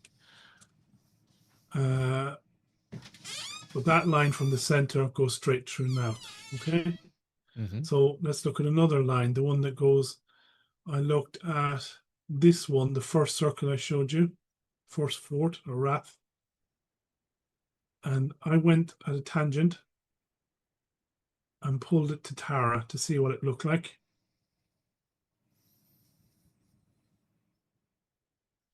There, look at the line. It cuts right through the two circles. So that's about, I think it's like the 1st of February, last day of January. That's the alignment. So I've extended this down from, that's where the hiking of Ulster, it's going down 3 degrees. They go to, when it comes back in, it goes to the Rock of Cashel, which is where the High King of Munster is coronated, right through it. And of course, that's where Queen Elizabeth went to visit after no royalty going there. So the saying is that they have to tap the rock of somewhere inside the church 3 times to take custody of the islands. That's the myth. Each monarch. And did she do that? Yeah. There's a picture of her walking through the grass, so I have a feeling she did. Yeah. You can look. I'm sure I have it. It's one of the photos I have. She's definitely was there. And yeah, I remember her visiting because it was quite a big deal at the time. And Charles went. It was massive. And Charles and Camilla went there. Right. But William and Kate haven't. So, do you want to see the other end where it goes? Absolutely. I just saw the Rock of Cashel. So is there a Cashel Castle there as well? Yeah, it's a monastery church. It was a castle. Right. Okay. It was the High King of Munster, and Brian Boru was her direct descendant. So of course she was going to go there. Yeah. And so another ancestor of his was Vlad the Impaler, and every other royalty. So this is where it ends up, north 3 degrees, where they cross on the Faroe Islands. The Faroe. Lads, he couldn't make it up. You got him. So I picked a random point where they met with this white line. And I think you probably know this white line. So it's a nothing place on top of a mountain, and someone took a picture on top. So I did get a picture from some, strapping climber decided to put a picture for me. So I have it on slide. I'll not waste time. But this line here, do you know what that is? No idea. I'm going to have a look and see what it is. You know it. See how quick you get it. Oh, it's Lanzarote. It's the centre mass line of the British Isles, isn't it? The northest point to the southernmost point, something. The Bolinas line. But Bolinas. You say tomato. Yeah, Bolinas line. Bolinas. That's exactly what it is. Yeah, Howard Crowis is into that. So a lot of work being done on that. So, and I said, you know what? I'm the Angel of the North, and there's a reason I suspected about it. So I says, well, what if I go parallel to the Bolinas line from the Angel of the North? Angel. And I go south. Angel. Same angle. Where does it end up? Any ideas? No, I can't wait to see. Let's have a look. I'm going through London, is it? Westminster Abbey. It's looking like London. It's looking like that gherkin. The penis gherkin. Oh. No. Oh, where's that? Buckingham Is Palace. that House? Buckingham Palace, exactly. That's the fountain in front. Wow. Is that where Victoria is? Is there Did she build it, Victoria? Yes. I can't remember what's on that. I have been there, but I want to So say Diane is buried here, isn't she? And then that was there's some kind. yeah. Is that St James's Park? One of them around there? Was it Henry VIII around here somewhere too? No, Oh, I don't know. I don't know. can't recall. Someone will know in Yeah. your chat. Yeah. They're screaming in text right now. So isn't that interesting? So let us get on to the Bolinas line and this line, because the real thing they're after was Bridget. What is Bridget? Bridget is Cygnus. So I'll just drop that and bring the slides. Ooh, try and bring this home. I never knew the Faroe Islands were that close, you know. No, I thought to they the were mainland. further So- up. Yeah. So you know the provinces of Ireland: Ulster, Munster, Leinster, and Connacht. And you made that there's 4 now. There was 5, and a province in Irish is called Cuig, and Cuig is 5. Right. So that's the word for province. But there was another one back. It was formed proper for 500 AD, and it is called. Oh gosh, here we go again. It was called Breffni, and that's where I'm from, Breffni. So it's 3 counties, and the area was its own little kingdom. Do you know? I looked up what words in Gaelic are not associated with Indo-European words, and I went a few times, and about 10 or 12 words as a minimum came up, but one of them was Brefa, which is Breffni, and N means noun, from what I've worked out in language, N. Right. And so what it means in English is a ring. And funny enough, the 3 counties are exactly around that giant henge. Wow. So I mean, like the king of Breffni would be the Lord of the Ring. Well, I'm not the king of Ulster. The O'Neills were high kings for a very long time, and they were coronated at Kelka beside it. And yeah, he was fairly busy with it as well, because I believe there's like 4 or 5 million descendants. So, No but TV. yeah, isn't it funny that the word is non-Indo-European, and it means ring. So, and it happens to be the area that surrounds, I would say, probably the largest henge in the world, probably. Yeah, 40 it suggests a splinter, that there's a splinter in civilization between the 100%. standard archaeological Fertile Crescent, Sumeria, Proto-Indo-European, what they call it, PIE, Proto-Indo-European languages. Right.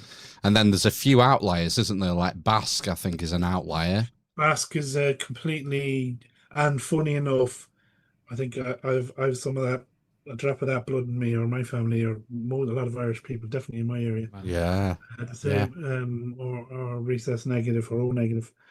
But there, I just see the picture. If you can, you can't see it very well, but there's Lizzie, there's the Rock of Cashel up in the hill, Yeah. and there's Elizabeth in green.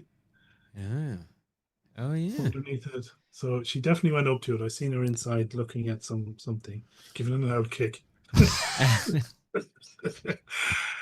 So the two of Danann landed in that ring beside me in the Iron Mountains, supposedly.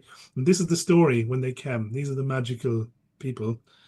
They came in ships in the mist and landed on the mountain, and then set their ships on fire. And that's exactly how it's translated from the Lao Kabbalah, which is the 8th century, 9th century. Right. But the monks translated from the old folklore about the two. So all that. And I've learned that a lot of the heroes I would associate with a lot of cosmology, to be honest. There's a lot associated. So a lot of these invasions were actually a change in religion, I would say. Wow. From the cycle around the henge. So let's get looking at this. I will show you this one because So we looked at Cygnus, and what do you call him? You may know. Um,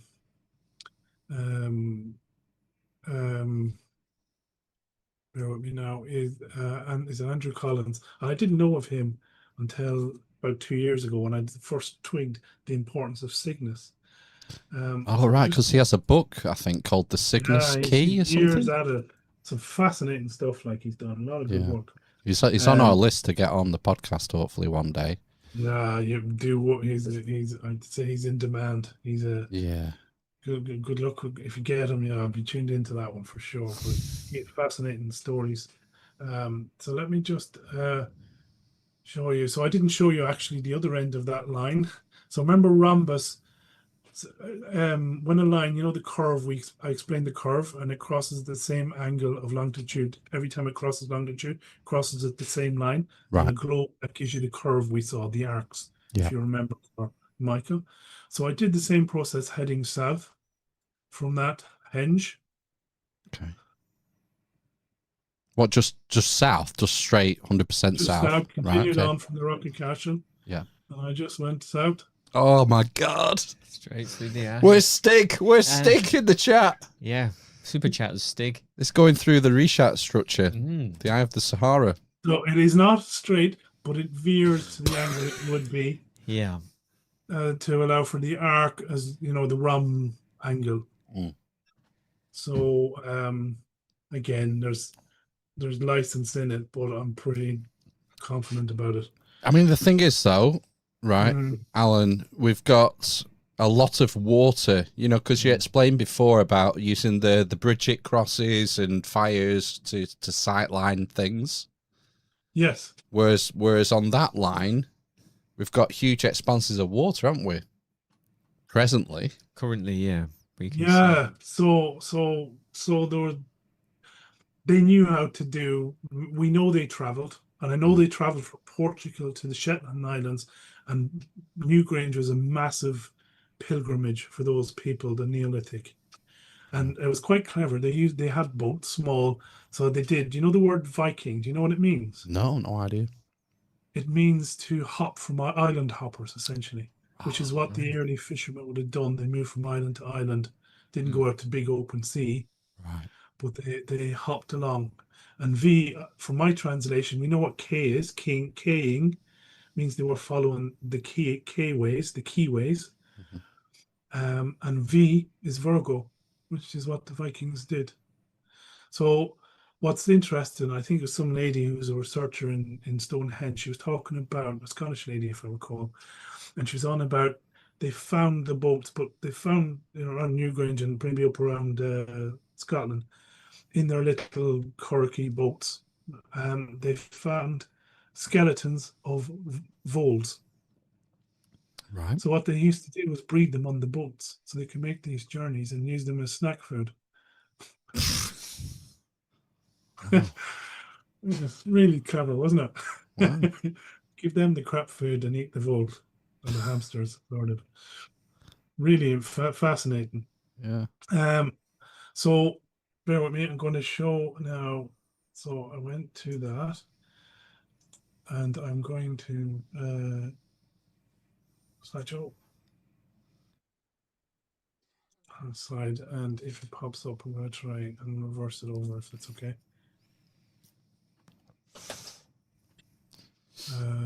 Display settings.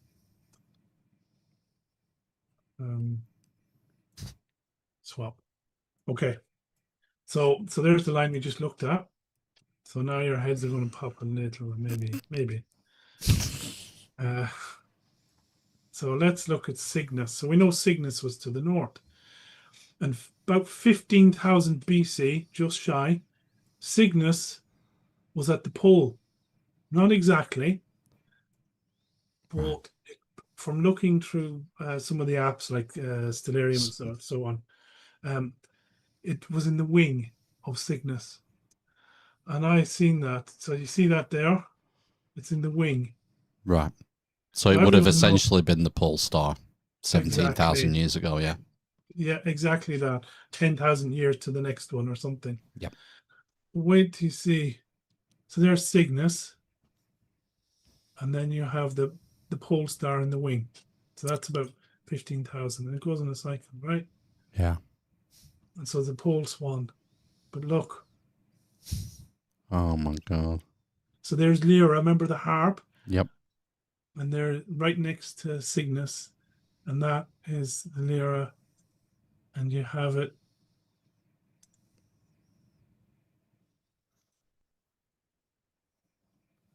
So I don't have the stars, but let's see. So now it makes a lot more sense, doesn't it? Mm. And we've seen these. There's Bridget's cross now, Yeah. but it's also and pole star. You see that symbol? You know what? Oh It's yeah, also- from the car. Yeah. Yeah, it's NATO. Oh yeah. The Bridget's cross, but it's also the swastika. Yeah. Yeah. We've always been told it was the cross, but it's we've been told the Big Dipper, which is The Big not Dipper. right. Yeah. Mm. Yeah. Yeah, but I think it's Cygnus myself, 100%. Well, the Big Dipper applies to our time because, you know, Polaris is our pole star. You know, Yes. maybe in when Vega was the pole star, they would have had a different one. Mm. And when Yes, Cygnus was so- the pole star, they used that one. So when you get Andrew Collins, he'll tell you, because Cygnus symbol is all over the planet. But I think it was it's one of the symbols. It's more the Celtic one than the traditional swastika, where it has the tail. If you look at some of this one here, Jane, Jane, yeah. there's other ones that have the sway out, Bali. Right. And, Yeah, the variations, aren't there? yeah, but they have that wing detail of Yeah. you can see the wing beyond the swastika. There's a bit more detail to it. Right. Which Yeah. I think you're right. It became so I would say what happened is Cygnus moved away from the pole star. Yep. And the Big Dipper is so prominent in the sky, night sky, that it took that position, and that's it has to be the Big Dipper. And it probably rotates between the two. We're pragmatic, aren't we? We'll use whatever's available. Correct. At the time. You know. Exactly that. So so I'll take you to the next one. So there's a myth of the children of Lear. I don't know have you ever heard of that story? So oh my! I read this with my son. Oh, did you? Oh, really? Yeah. Well, you're going to read it in a whole new light. Oh, right. Okay. Yeah, I was quite surprised when he brought that. It was like one of his home reading books. Yeah, it is. It's a lovely little story, sad little story. Yeah. So King Lear, essentially, he there's lots of statues to.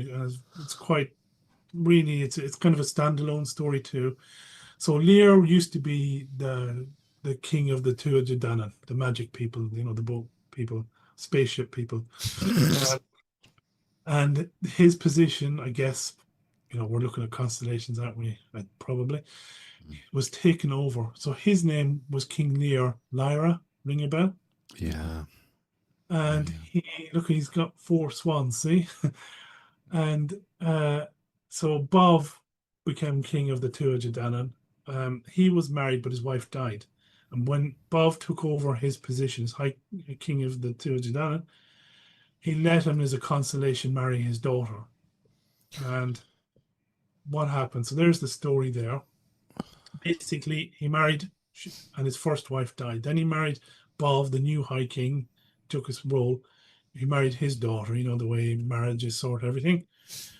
But she died. But she gave birth to 4 kids, or children. I don't like saying kids because that's goats. Or children. Bonov, actually, and Niglitz and Lanny, which is a line, actually, in Gaelic, his children. So the children then were very sad, but he and Balv, the new High King, felt sorry for him, and his other sister, or Aoife, his second wife, sister, married him. So she was his third wife, but she was jealous of the love that he had for the kids, not for her. And so she took them away with the intention of killing them with magic. And she killed them, or she didn't kill them. The oldest pleaded and said, please don't do it. Can you do something else? So she changed the spell slightly. So they turned into swans, and they were to move like 300 years here, 300 years there, to all these places around Ireland. Okay. And they could talk, and in the early years, their father spoke to them in Loch Dervog, which is to the south of that giant henge. And then they went to the Sea of Moyle, which is between Scotland and Ireland. So there's all the swans, and for representing each time, okay, each one of them. So they spent 300 years of the lake, then 300 years of the sea, where they were frozen in the water. And they spent 300 years. She was banished, of course, as stepwife, the third wife, into the air as a demon, like Draco, right? And then they moved between two off the coast of Mayo to the west of Ireland. They moved from one location to the another. And then when they heard the first Christian bells, the spell was broken and they turned into people. If you remember right in the story, Right. they turned into people, and unfortunately, they died. Or sorry, they turned into very old people and died. So in Irish, you say 100,000 welcomes. We always tend to double up on numbers and words. You say it twice. So Cade is 100. So 3 Cade is 300. But 3 Cade is 300. So let me just show you the slideshow from current slide. So 3 Cade is one procession we know is 25,700 years, right? Mm. So he married his first wife, then his second wife, then this demon wife. She casts a spell, and then she's sent up into the air, and then the children are turned into swans. And instead of Cade, think of Cade is 30,000 years. So each cycle is 30,000 years. So now you go 15,000 to each iteration goes back to 27,000 years. So the story would make it 142,000 years. It doesn't take precedence because there is a stories I know on Taurus that are supposedly 140,000 years. And remember, if they were calculating this, they were wise. We've seen how clever. I guarantee you I can get the best surveyors in the country and get them out there to set out this circle, but not with a GPS. And I told you I asked them guys to tell me how to do it. They couldn't do it. Now you have to use the L, very much so, and you use a lot of your Pythagorean geometry, and you can do it from foresight, backside, and your elements are in the infinity, if that makes sense. Right. So first of all, that's the pattern, but you have to have a period of time to recognize the pattern. So the first iteration, it could have took them maybe 100,000 years to recognize. Now, the story of the swan. So here's that henge. So just to the south here is Dervag. It's where is it? It looks like even a swan. This is the first place they went to as swans, as kids, when they were swans. This is the second place. And this is the third place. So these were smart people. They knew how to set out a 40-kilometer henge within a meter accuracy over rough terrain. It's quite incredible. They're not stupid people. They're also not stupid and know that written books isn't going to last a disaster. And the Children of Lur, one of the, which you would have read, Matt, is that their legs frozen for all that time. Ice Age. Right? Yeah. Ice Age, yeah, 100%. Yeah. So they knew that. So to become a bard, And funny enough, Breffni to me was important because we had, when as kids, so Breffni hasn't existed in like, 800 years or so, Right. maybe less. A new iteration there was indeed maybe 400 or 500 years. But my local town used to have a festival. Actually, it's on now, which I'm not there. I'm really annoyed. But they used to have a thing called the Bard of Breffni, where like a talent show. It's like Breffni's Got Talent. Well, not as good, but you get it. We were more, as kids, you're more interested in the treats, But to become a bard, you had to do an apprenticeship of 30 years. That was Wow. Wow. now. So it sounds absolutely ridiculous, doesn't it? Mm. But put it into this context. If they got the word of a poem or a song, and some of these poems could be like, days long. If they got a word or anything wrong, can put them back. Yeah. They had to know all of them perfectly. So my question is, why did they have to know them perfectly? Why did they have to know all the mythology? Remember, most of the mythology is lost, and 90% of our history is buried under the ocean.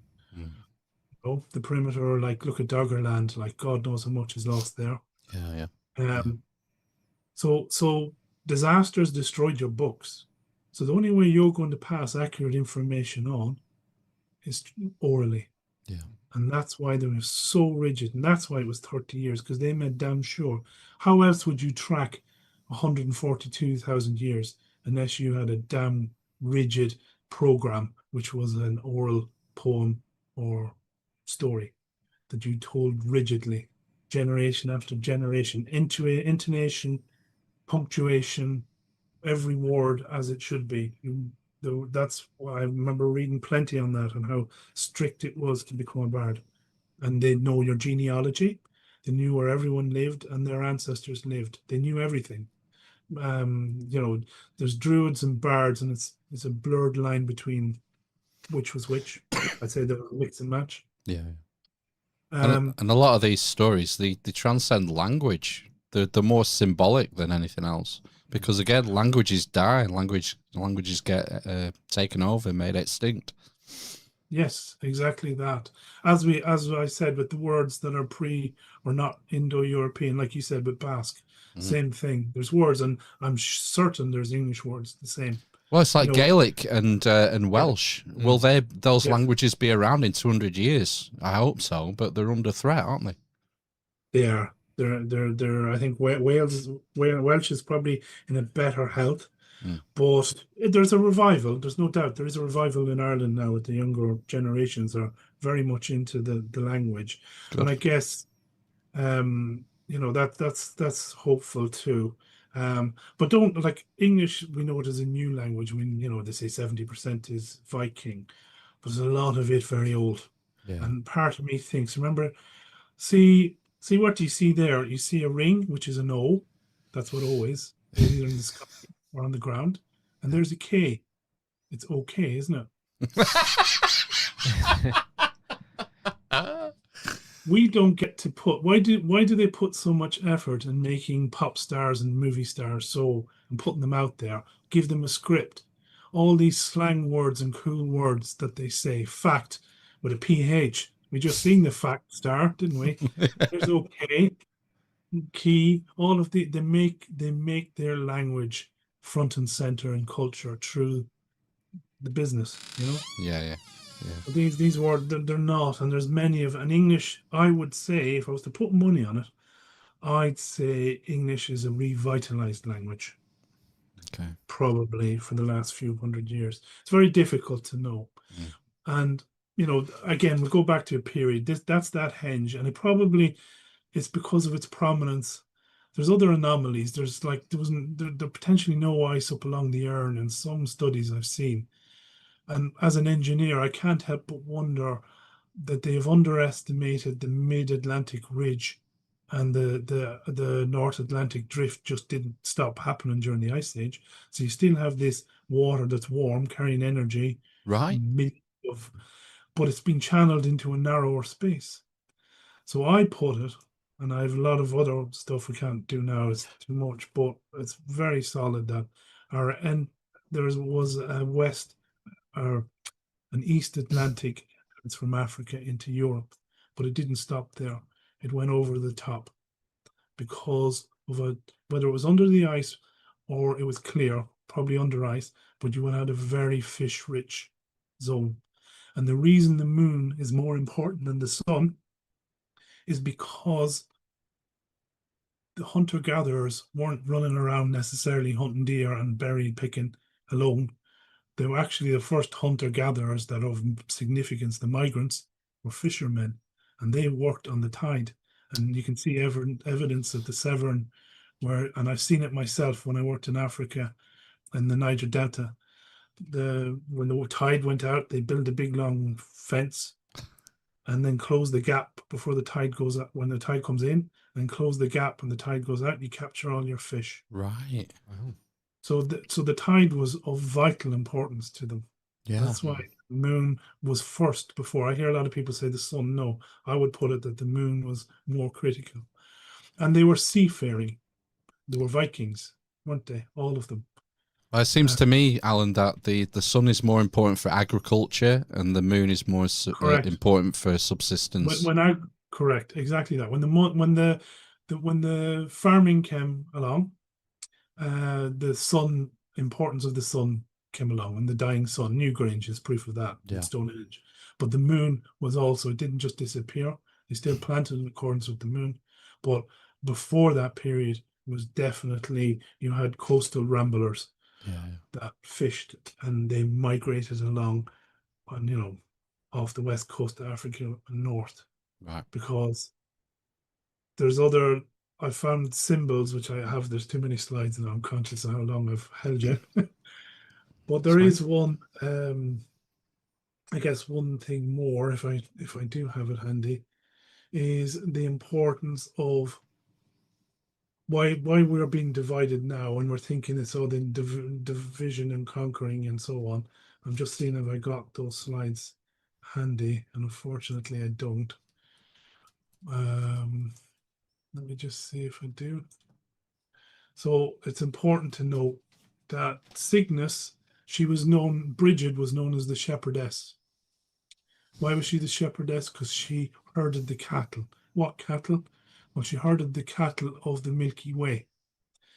When you die, if you don't get to come back, in the Egyptian and many mythologies and Irish, you were lost in the other world, weren't you? You were lost in limbo. Isn't it very close? In Gaelic, you say lum means me, bo is Gaelic for cow, lumbo, my cow. So you're lost in the Milky Way. So Bridget guided the Milky Way around. And if I showed you, so division and all of that comes basically from the Milky Way. And the pendulum. I'm just looking to see if I have a slide or two. Seem to think Cygnus is really close to the Milky Way, It's on that little fork it's part of the Milky Way. There's a branch that Cygnus is on, hence probably given that title. So you have the Milky Way rotates around. I'm just seeing if I don't have a stellarium or something. No, I do have that here actually. So from current slide. So I'll just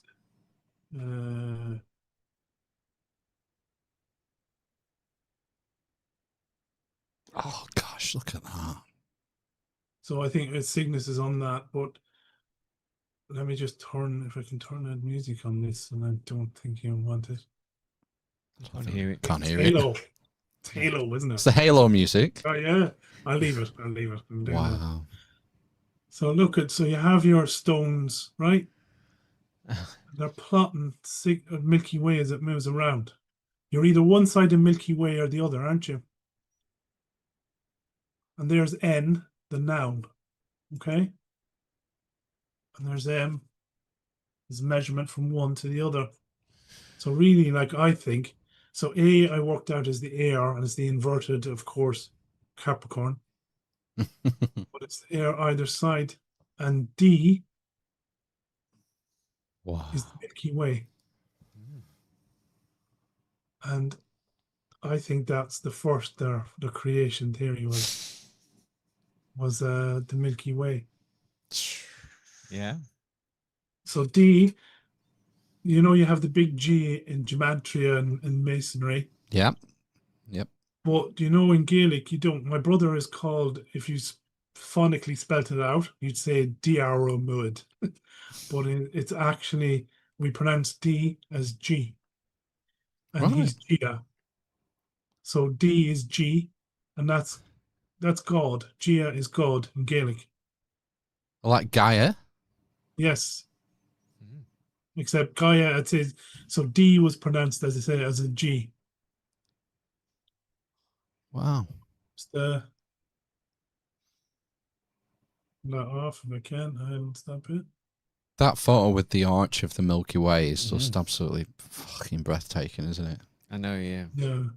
It's I mean, people would have taken notice of that, wouldn't they? Yeah. How could that not be your deity? Yeah. Do you know what I mean? Like, if you knew nothing about nothing, well, there you go. And Cygnus on the end of it. And that's how St. Bridget's Day, the bonfires, all the bonfires, they used to jump. I even seen in Kazakhstan and Lithuania, all doing the same traditions of the thing. So I just go, so that's frozen on me now. Can you still hear me? Yeah. So so you look at this and you have to look and say on the current slide. I'll move on. Alan has an alarming amount of windows open, and somehow we're managing. Yeah. Let's not jinx it. You just jinxed it.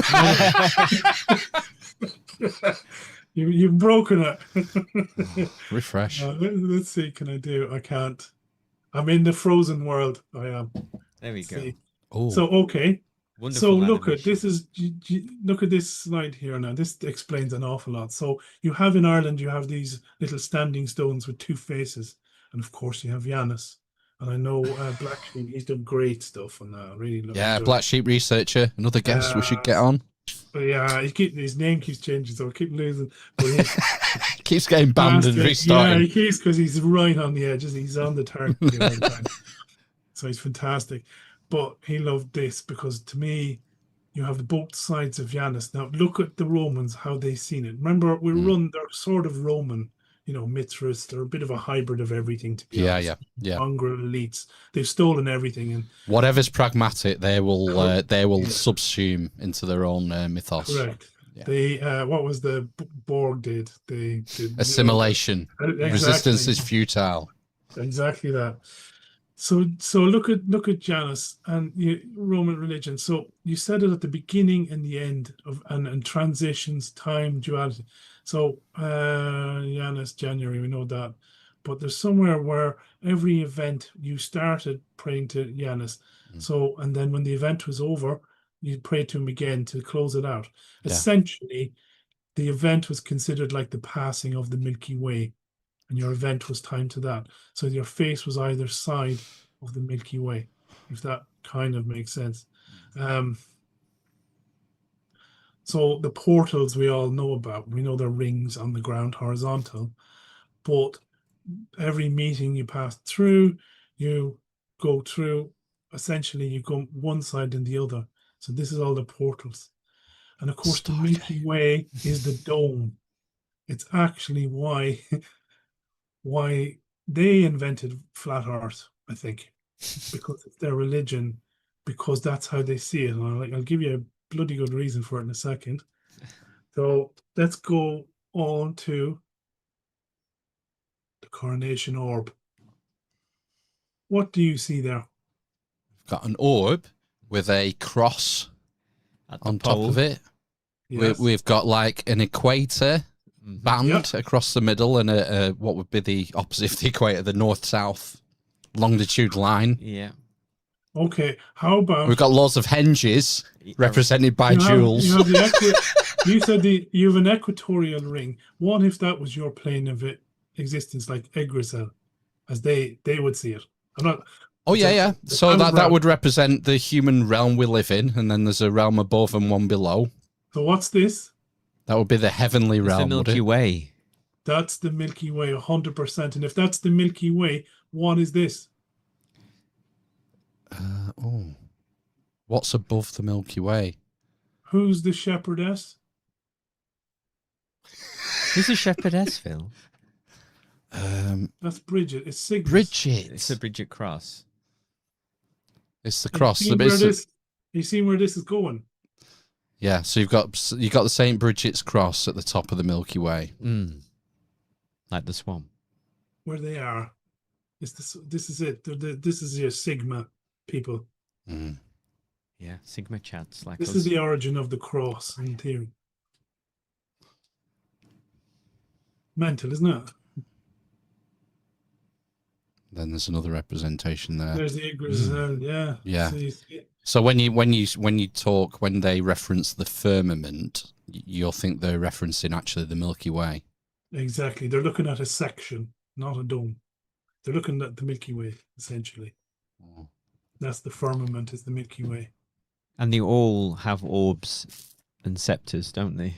Yes. They all have orbs and scepters, and the scepter again. It goes back to the shillelagh, the marking this out in the first place. And they wear the crown with the cross on top. Yeah, it's like a pimped shillelagh. that's one way. Do you think that one's proper been pimped? Huh? Yeah. Has that gold staff been baked in a pig? Who knows? I don't know. Some would debate a pig maybe holding it.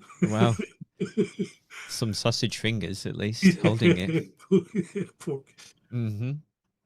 It's a lot to take in. So there you have, I'll tell you what's interesting is that they use an equal-sided cross rather than the typical Christian. Because when I'm trying to rationalise that in my head, well, it's a Christian. He's also head of the Church of England, sausage fingers. So that's why there's a cross there. But it's not the crucifix that most Christians wear. It's an equal-sided one. Yeah.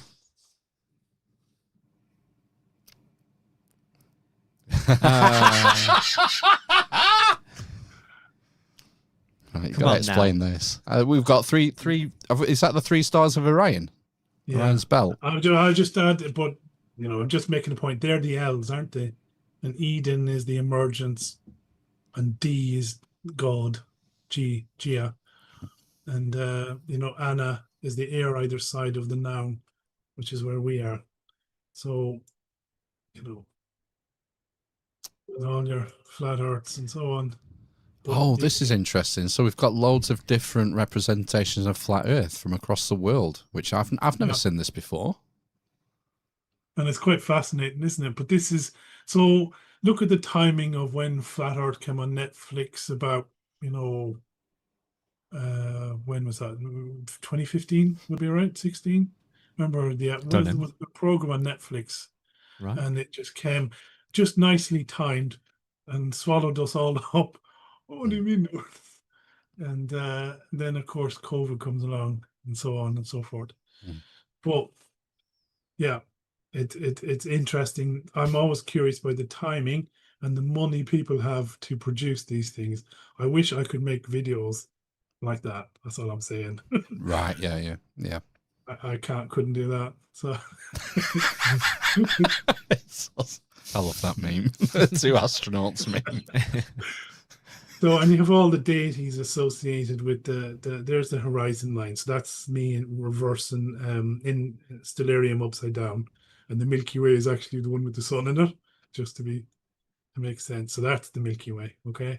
But you look at all the stars, all the deities on it.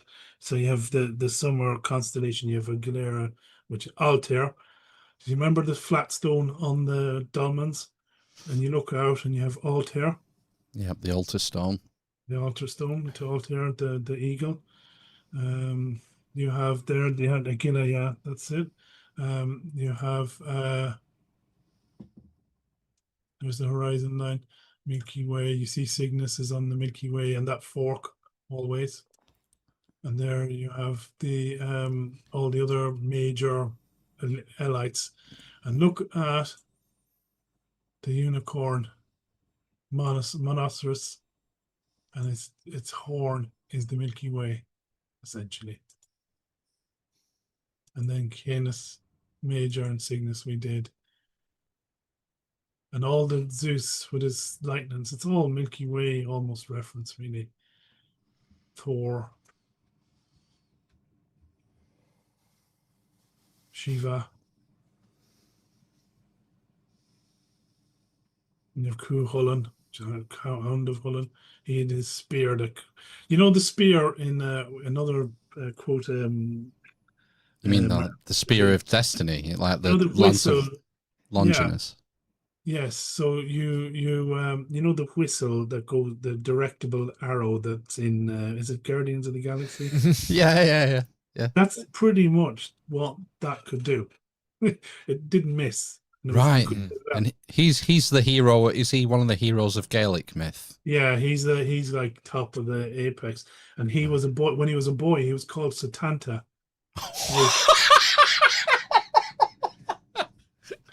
And he killed the Cullen's hound with a slither, which is Hurley. You have a little ball when you hit with a stick, which looks remarkably like what Orion is doing. He's holding up a Hurley, and look at poor Ursa or Canis Major choking on Sirius. Right. Yeah. So he's a stand-in for Orion as well. Exactly. And therefore Osiris and okay. Yeah. And I guess I will. Oh, I dropped it down. I don't know how to get it back. Are we? Nope. Sorry, I'll just stop and I'm just going to look for one that I think is too interesting to ignore, to be honest. Okay. I'm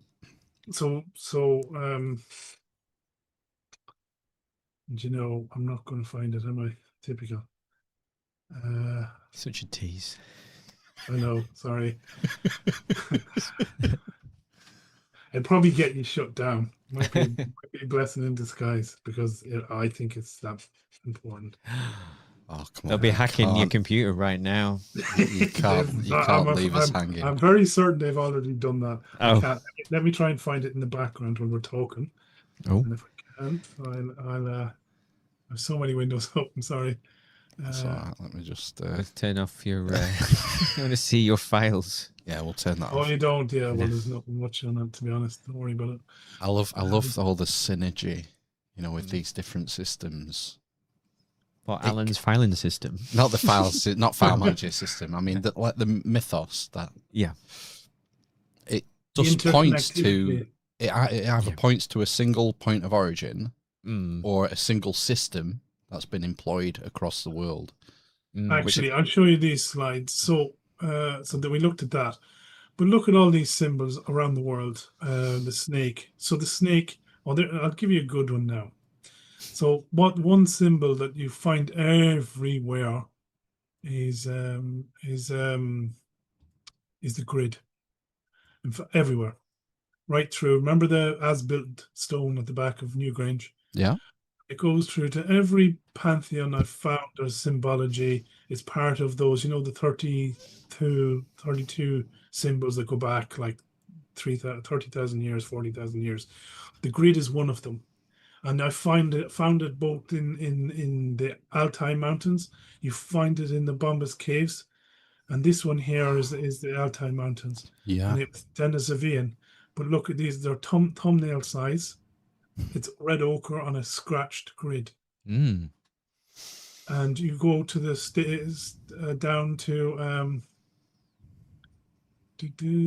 I don't have it on these slides, but you have a stone with the grid 70,000 BC down in South Africa.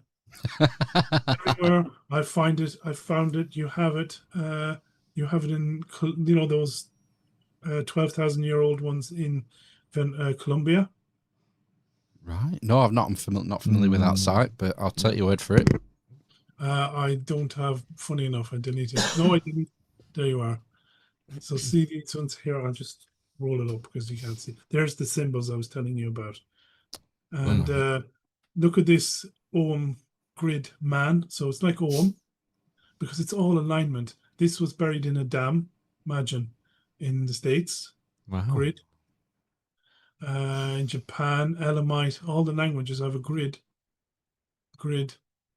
This is in the Altai Mountains as well. This is an egg, pretty much a map of the world in an ostrich egg from Egypt. Amazing. This is Venus. So they call this Venus, and I just don't buy it.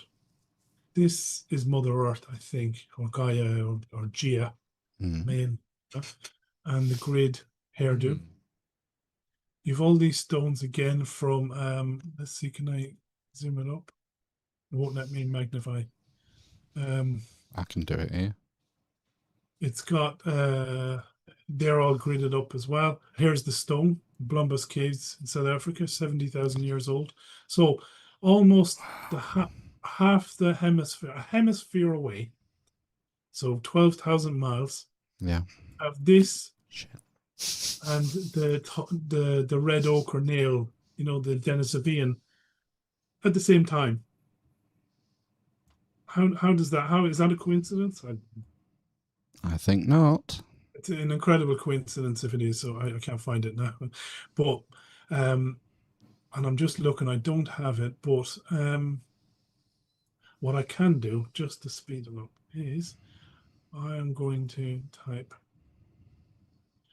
So I worked out the letters, and the letters I'm going to the main ones we need to know today. And it said a lot of, what's that? Zoom, all right. What's going on here? Oh, there we go. Yeah, it's great fun. I'm just going to look up, what do I call it? Orthodox Church. Oh, the Greek Orthodox Church. It was making me, the grid was making me think of cuneiform. They always seem to be on grid tablets, don't they, from memory? Is that just a nature of how they're used with the stamp? Basically a stick. Yeah. Just straight So lines. it's like, and the lines as well. Yeah. I don't know. Don't know. Oh, now with your newfound knowledge, you'll probably take a different look at these churches, particularly the roofs. Oh, wow. So I'm trying to get a Orthodox Church roof. Maybe is better, right? Roof. Oh, there was some crosses there. Is that what you mean? Yes. I begin to think. Yeah. You're on the line. So let's. Oh, it's the dome. It's the dome with the cross on top. It's the Orcan, isn't it? So I told you about Breffni, one of the words that's not Indo-European being brefa with Breffni, meaning ring, right? Yeah. Okay. The other word is blackbird, which in Gaelic is, what's a blackbird? It's ion, I-O-N. That sounds like Aeon. Like that Does, multi-lion-headed beast they used to worship. So it's a blackbird. With the blackbird, the original one is actually Cygnus in the night sky. Wow. So if you look at this, Alamy steals all the best pictures. Pay me to use my image. Yeah, pay me. Yeah, I hate that. Yeah. Look at, there's your Earth grid. Oh, yeah. And there's Cygnus, I would say, on the moon, crescent moon. Oh, wow. Yeah. See, that is the sunrise. Oh, my God. Is there a snake going up that other cross as well? That's interesting having the crescent moon, isn't it? It's like almost. Yeah. I've never seen it's that. Almost, it's very much like the Rosicrucian Ignis, Luna. Oh my gosh, it's like the anchor as well. So a lot of people maybe aren't familiar, but one of the earliest Christian symbols was the anchor.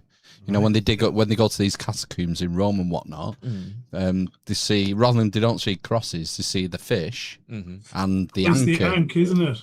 The anchor. The anchor. Yeah. And the excuse they give as well is, I'm anchoring myself to my faith, and the anchor is a symbol of that. To circle back, the is the path, isn't it?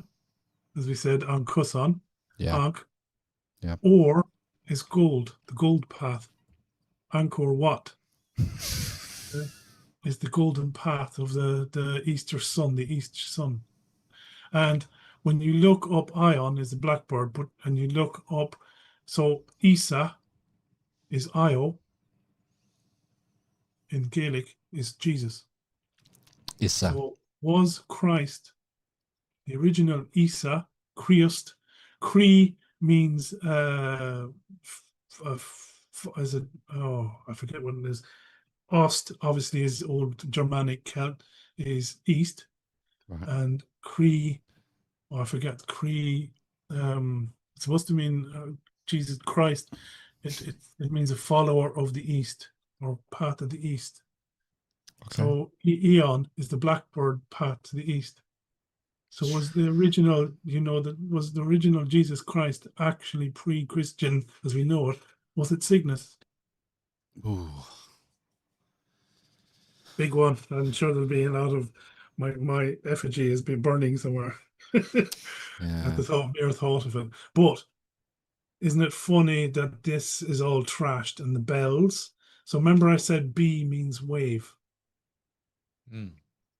So B means wave, wave of L, of the gods. So it's like the light wave or the sound wave of the gods. That's what bell means, right? In the bell tower. So it's the wave of God or the wave of El, the gods. Okay. So you have bell. So, but what we have now is we have light worshippers. They're Elites, aren't they? Yeah. Lucifer is the light bearer. Do you know what sat is in most language in Gaelic? It means time or second or minute. Sat. On or na in Gaelic means the. It's two ways of saying the. An or na. And remember, n is noun and a is air. So it's the direction of where it's going from the air to on. You know the way de is vector, a vector word, a vector verb. So it's like pointing at something. Mhm. So on is pointing to the air, pointing at something on the ground, say, at a noun, at something, a person, place, or thing on the ground. But na is from the noun outwards. So state on means the time inwards from the stars. But but but so Satan essentially is the time. So That Satan, totally ties in with Satan being Saturn, being Chronos, where we get chronography. so yeah. the black sun, because Saturn, you plot Saturn at night the way you do the sun in the day. Yeah. So that's the black and white paths of the chessboard as you've seen. But yes, correct. Yeah, So it's like the brightest after the sun and the moon. Saturn is pretty much the brightest luminary in the sky. So you would plot that at night if it was killed by Cernos, wasn't it? And Crom, essentially. Crom. So Right. was killed nastily. I think cut his nuts off or something. It wasn't very nice. But and Jupiter, well, maybe I have that mixed up. But so Saturn is the time, and Lucifer is the light bearer. So they're two separate entities, but one is the light moving across the sky, the light bearer, and then Saturn is the one measuring the time, Satan. Right. So that's what the henge is. So you have so they're light worshippers because that's light, right? Mm-hmm. So what's the difference between, have you noticed a lot of English words get Americanized and it gets changed from an S to a Z? Sure. So an S is a natural analog shape, that winding river, a path that's not. But what's a Z? A Z is straight lines. Three is straight lines, by the way. Three straight lines, because light travels in a straight line, where sound and everything else organic doesn't. It follows an S shape. Okay. So you have na Z, de Z, or Z on. So it's the light, both is the light, it's light worship. Yeah. So you have to ask the question then, a lot of these, so a lot of the bells and Christian, what really was happened back and you know, the Russian Revolution. So you have to look at a lot of the story and what was the time before, was it sound and light? Now the new version is light. So it's yeah, there's a lot more. I have obviously a lot more slides, and it's probably too much to go into on that, but I just thought it worth throwing out there. Yeah, as soon as you said Bell, I was thinking about Belial and Baal and all these sort of Baal. So Baal and these Bel. fire gods that children were sacrificed through, and there was still, I think in Ireland as well, some sort of festival where you run through a fire. The kids run through a fire. Yeah, and they still do that. So that St. Bridget's, they do that, and you do that in the summer solstice. You jump over the fire to bring you luck. Yeah, But but like Baal, back in the day, you'd have just gone in fire. so Baal in Gaelic means mouth. So Beal. So it's the wave of the emergence through the air onto land. So it's like celebrating the light, the new lights Right. of the summer. Tin, Baltana or Tain, so people say Baltain, but Tina is bonfire. That's what Tina is. So that's where tin, I would say, got its origins from, is from the fire to smelt it. Tin. Yeah, and we were known, what I say we, the British Isles were known as the Tin Islands in antiquity. Yeah. And I'll stop the old share there now, if I can. Let me get rid of that. There we go. We're back in the room. Yeah. That was frigging intense. It was. Yeah. There's a lot. Obviously, I can't go through, but you got a big bulk of stuff, and there's a lot of backup there somewhere.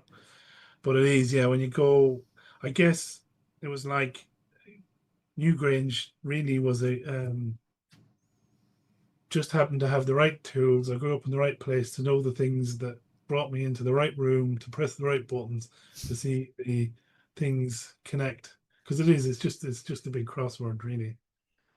Literally, well, crossword, yeah, that's a better word, but it is, yeah. There's a lot to take on, and I don't, I'm not saying what I've showed you is correct, but there's a hell of a lot of coincidences there You have to extrapolate to a degree, don't you? Because we're dealing with be considered alternative history, essentially. Historians are only interested generally in what is written down, and that's where we say recorded history comes from. But as you've said, and as everyone I think knows who watches this, it's the TV that you can't do it with. Most of our history is oral, comes from the oral tradition, and then it was written down, in the time, thousand BC and onwards. I'm very confident on that. That I guess the main take is we've been around here more than this iteration. The Ice Age wasn't the beginning. That's, I guess, the main point. And there was many belief systems, and they all seen the same light show, didn't they? So they came up with the same ideas. So there's, is it a coincidence? Possibly. It can't be ruled out. But I think, as I showed you, that to draw that henge out, even if it was 100 years ago, that's no joke. Yeah. And that's my profession. I know how difficult some of these things are. I could see young engineers losing their mind trying to set that out. They had knowledge. They were intelligent. And I think that's the biggest take. Another take is they weren't stupid. In fact, I would say they're probably smarter than we are now. Well, yeah, they would be, because they would be far less distracted than we are, and they would have more time on their hands to contemplate and to gain expertise, practice, trial and error, all the rest of it. So I imagine they were smarter than us, definitely smarter than me. Yeah, and me. Yeah, 100%. And they would have figured out that oral was the only way to survive these catastrophes. Like, it was the only way. You lucky rocks here and there, but standalone, it means nothing. There's a rock, cool. Symbols all over, brilliant. What the hell are they? And there's many examples of that around the world. The only way you have guarantee, when it's probably, you know, I'd say a lot of it is in our own, how would you say, our DNA. I see more and more coming out that our DNA is a bit more mismatched from around the world than we think. The junk DNA, which they knew all along, isn't exactly junk. And whether we know we don't have the technology or the know-how or the intelligence to understand it yet, I'd say what we call instinct, when you know something isn't right, is probably is memory that isn't visual. It's an experience memory. So I would say we instinctively know things, and we're always destined to find the truth because our subliminal DNA tells us otherwise. Yeah. Well, I can't prove any of that though, obviously. no, but I tell you what, Alan, this has been fascinating, hasn't it? We have just had a very late, very, very late question, as we were just about to wrap up from Alice Gorgeous. Alan, are you optimistic? Yeah, no, yeah. Alan, are you optimistic about current shenanigans and our situation? I think I am. They have to bring agency to a lot. There's a lot of, I don't think they're any, I think they're more or less inbred in a way. And they're not the danger. The danger is the people they employ to do the deeds for them. So they're the disappointment. Do I think we will overcome it? I think so. I've always said to my wife and others, I think it'll be something really, really stupid that they mess up. Yeah. Because having the comprehension in certain aspects of their, their belief system to twig it. And it'll be something really stupid that throws them out. And I have every confidence they find that and do it. And I think humanity probably needs a wake-up call anyway, because we lost our way. Yes, they've done magical stuff with us and their programming has been something else, but I think it's mostly because humanity allowed it. And like all things you allow for a while, your paradise island becomes a prison very quickly. And a lot of people just get bored with that. There's more than materialism has dominated the last 100 years. And I think there's more to people than that. And I think a lot of people, I almost sense it, I'm sure you're the same, that people are just, you can see it. They're looking more alternative health, they're more alternative living. There's more to this. They're questioning more. So yeah. I would be very hopeful. How though? I don't know. I'm sure they have their mechanical plan. So I think a good way to mess them up is, well, your program, and all programs get hacked in the end. Yeah. So It sounds kind of Ahrimanic, the system you describe. Sort of that would rigid, structural, to borrow from the Rosicrucians.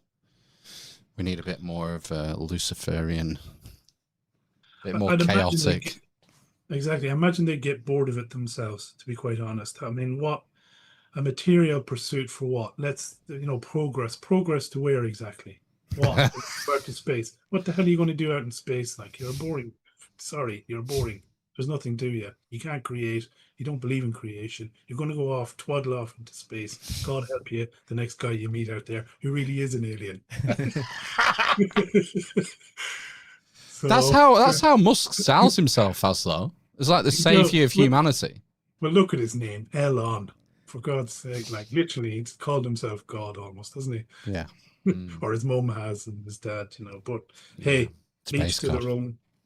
Yeah. Well, should we wrap it there? I think so. We've kept you for far too long. It's been brilliant, Alan. Yeah. Really appreciate you coming on and talking to us again. It's been mind-blowing. Yeah, and you have to come on and talk about the boats.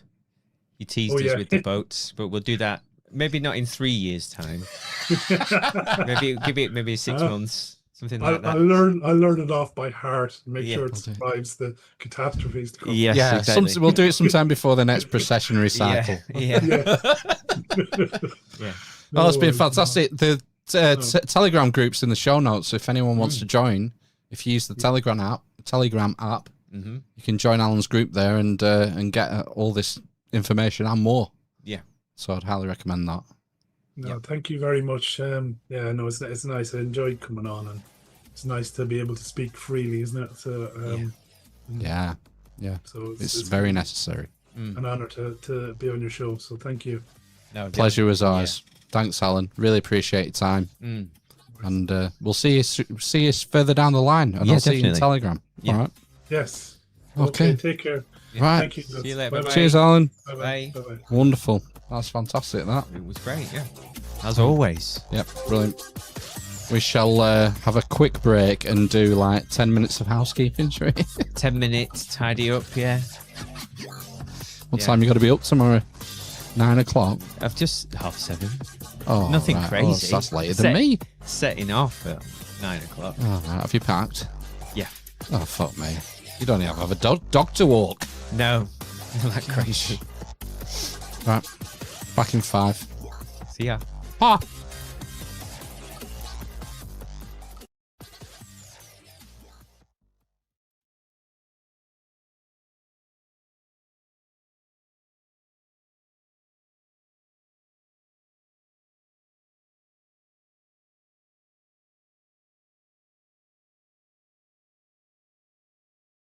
First on BBC One. Do you like it down here on Earth? What's he saying? He senses an evil presence. He senses an evil presence. Yes. Who could that be? Fuck Grammy! Can I say that?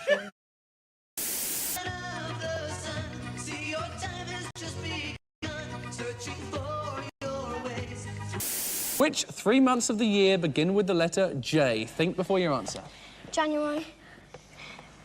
June. July.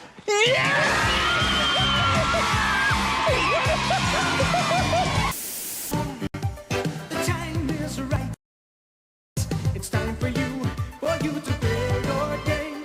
People are coming. One false move and I'll run this man through. Oh, goodness me, what a terrible threat. By what creeps, what crawls, by what does not. Let all that grows recede and rot!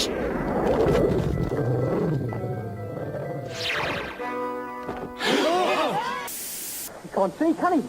Call an ambulance, Duncan. He can't see, man! Oh, boy! Welcome to the Wheel of Fortune. It's really good to see you. Here she is, Carol Smiley.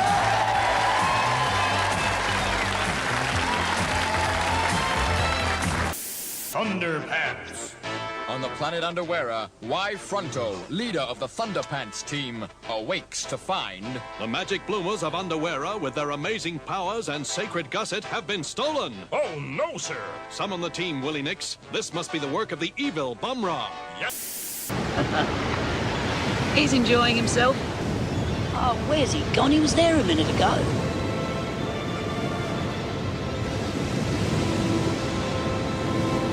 Harold!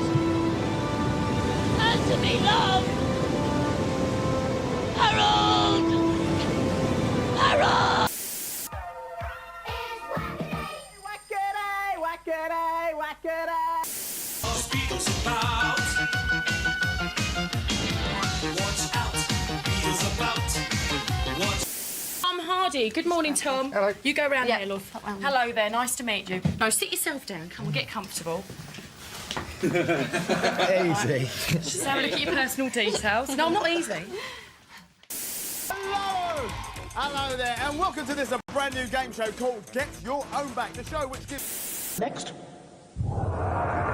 Hello, Games Master. The eyeball monster at the end of level 2 in Altered Beast keeps on killing me. How can I destroy it? I must say, I'm rather surprised you haven't... Sync the Pink and the latest Nikam Stereo TV is the reward. Finally, pot the black to win our fabulous Mysteries Star Prize.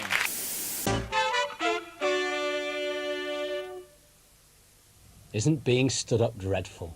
Has it ever happened to you? It's happened to me once. Poetry, you write poems and ditties, things. Have you ever shown your boyfriend your ditties? I ain't telling you. Without, so enter, stranger. Who challenges my dungeon? David Campbell. You have some small previous experience of dungeoneering, I hope. Yes, I have. Very well. And what reward do you seek here? On Smooth Milk Chocolate, you never forget your first dime. That bloke's a nutter. Oi, nutter! Phew, what a mouthful. And What a here mouthful. he is. You did very well. Hello, how are you?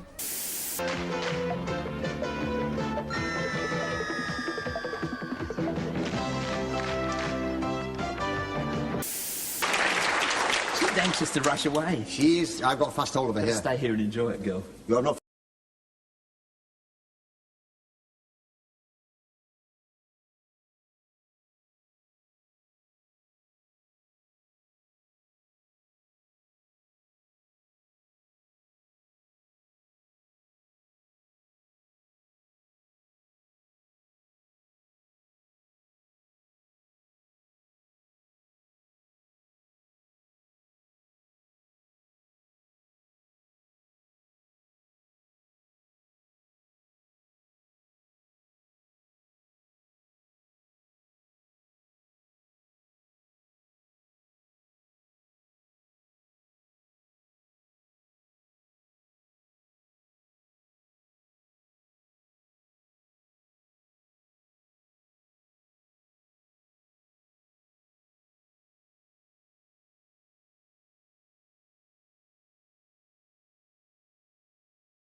Mics are hot.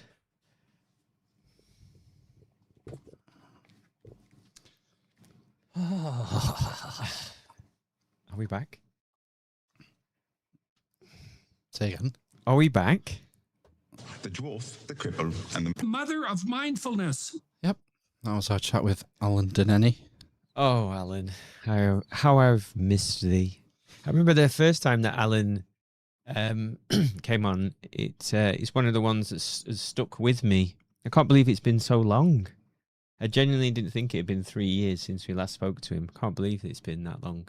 Episode 307, if you want to go back. We went through more on the sort of Michael line. Yeah, because the one before was about Newgrange, wasn't it? And the seeds? Yeah. Yeah, but this is his third, isn't it? Second. think he's been on 3 times. Has he not been on 3 times? No. Oh, right, okay. I don't think so.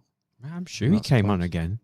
Maybe it's wishful thinking because I just think about him all the time. Think about those seeds in the dolmens. Yeah, it makes sense for me. Like to go to that effort, you know.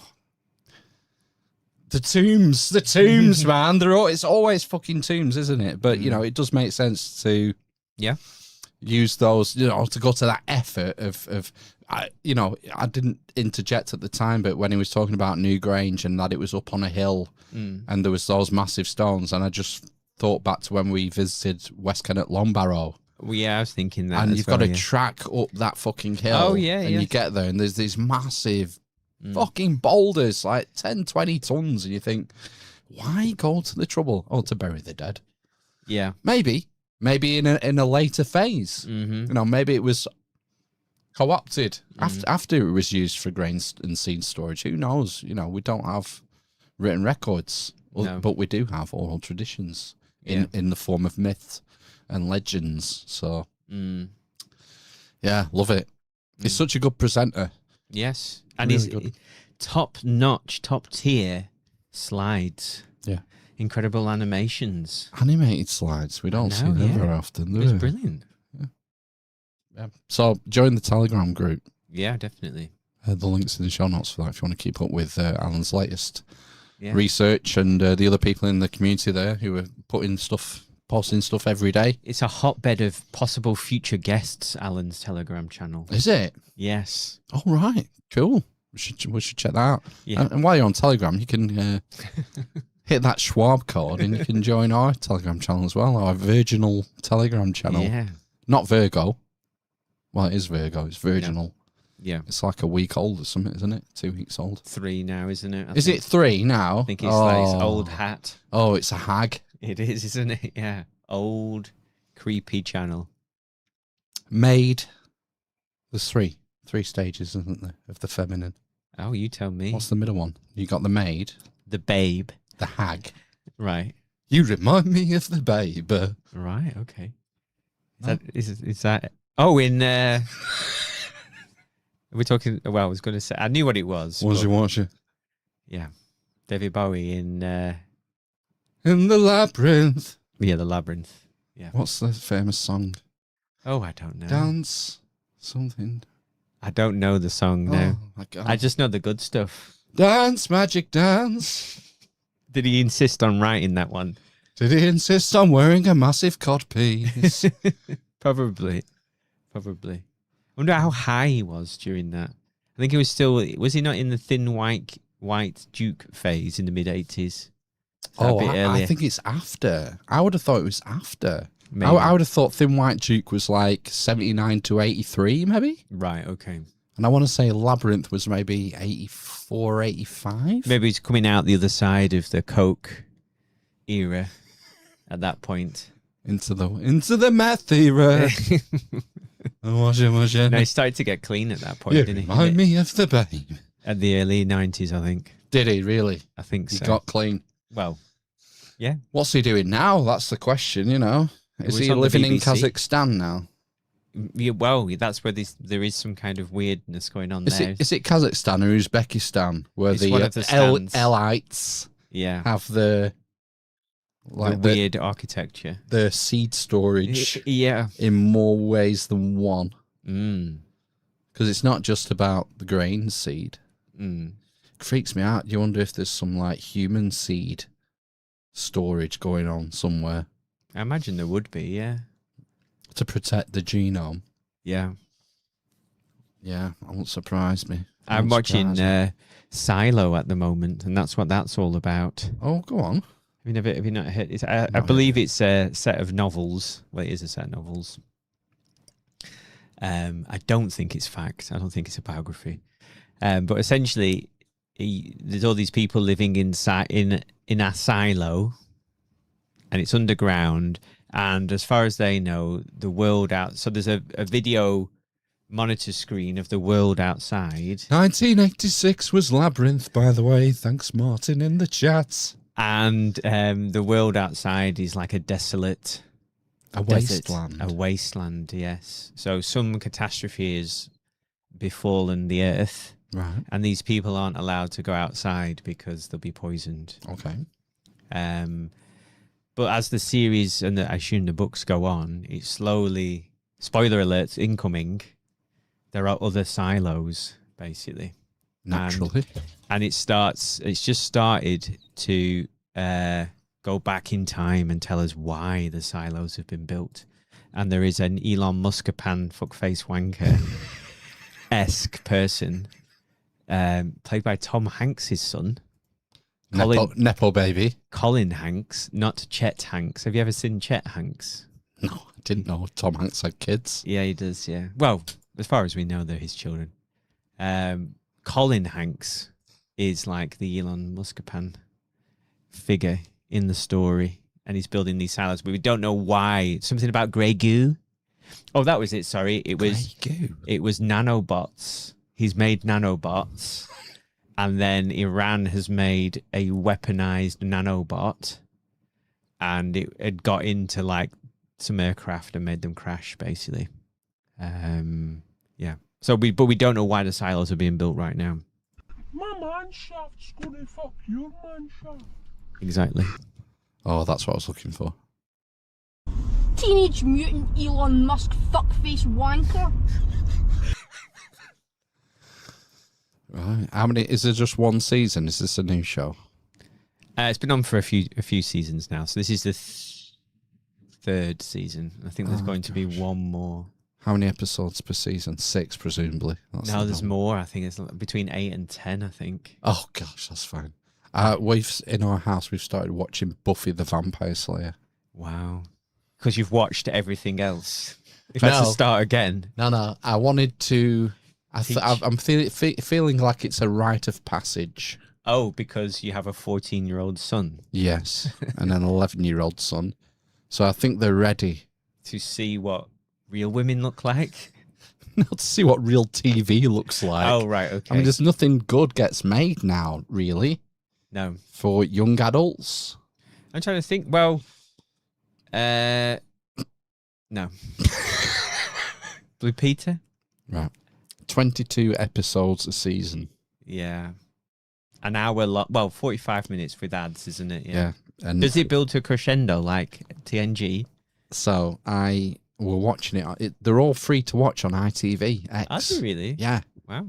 And so they mistimed the ad breaks somewhat. Oh, but there ads. is, right. like Star Trek: The Next Generation, there are sort of mid-episode crescendos and mini recaps and stuff, so you can see it in the editing. Did you pause it and give a breakdown to your children as to why this is happening? Look at this, how the story is arcing here. No.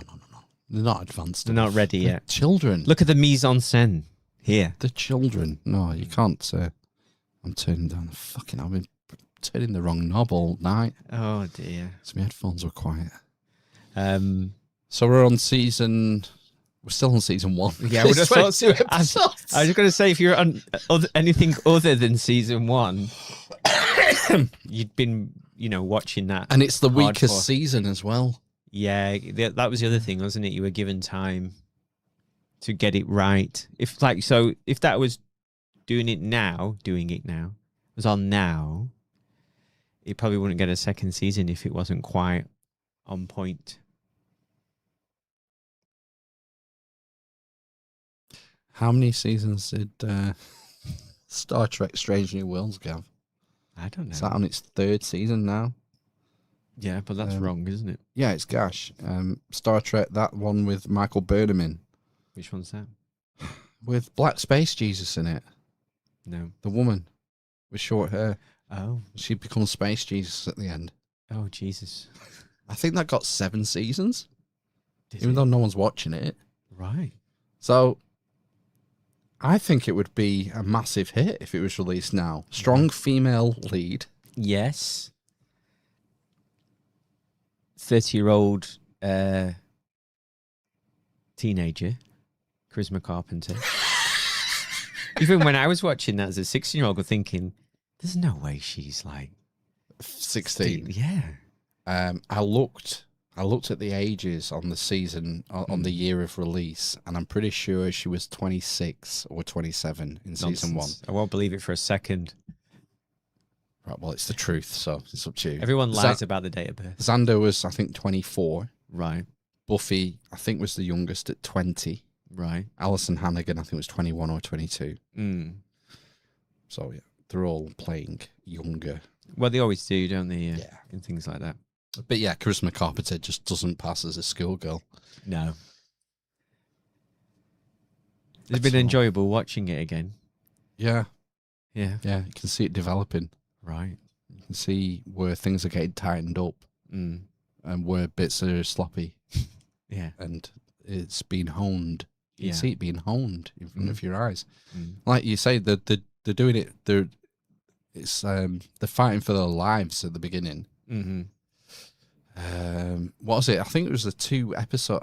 I'm guessing it was a 2-episode pilot because like the opening episode ends with a to be continued cliffhanger. Right. But I tell you what, every episode near enough has a twist in the narrative. Like Scooby-Doo. It throws you. It's not what you think the resolution isn't going to be what you think it is. It's really cleverly done. It's good.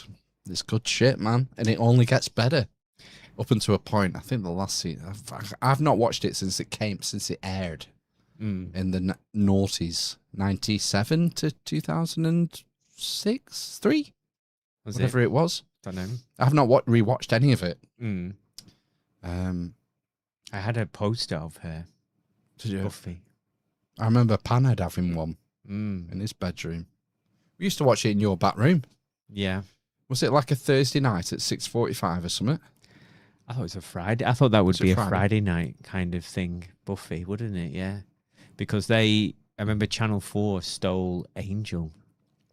Yeah. And that was the spin-off series, wasn't it? Which we're going to watch as well. You're going to make them watch that? I've never watched it. Oh. I've only seen bits. Yeah. But I have on good authority that it is better than Buffy. Right, okay. That is a bold statement. Well, it is what it is. Because you say what it is. I mean, it's not my statement, but right, okay. I'm willing to find out. Okay. It might take about 10 years maybe to watch them all. Well, 6 years.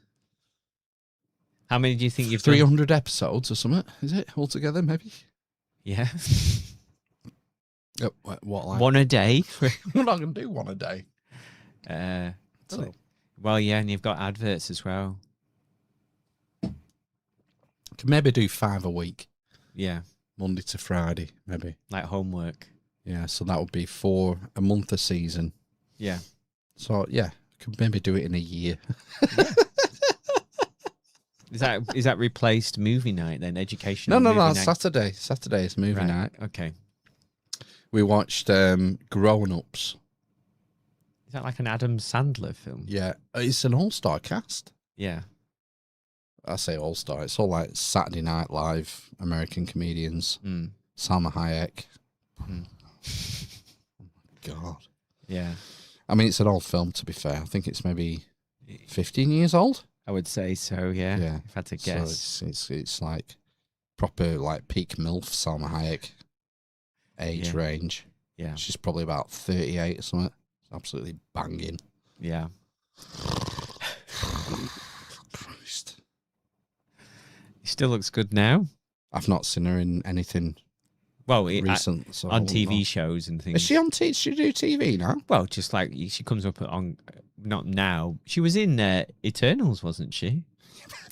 Was that not Jolie? Or were they both in it? They were both in it. Fuck. It was like an all-star. I know they had a couple of great Game of Thrones lads in it. Yeah. That Asian comedy actor who's popular. I remember him being in it. Yeah. I never watched it. I heard it was wank. It looked wank, and it was bad. I wasn't gonna give it time of day, to be honest. It was pretty bad, yeah. What do you think about Doomsday? I watched a trailer for it.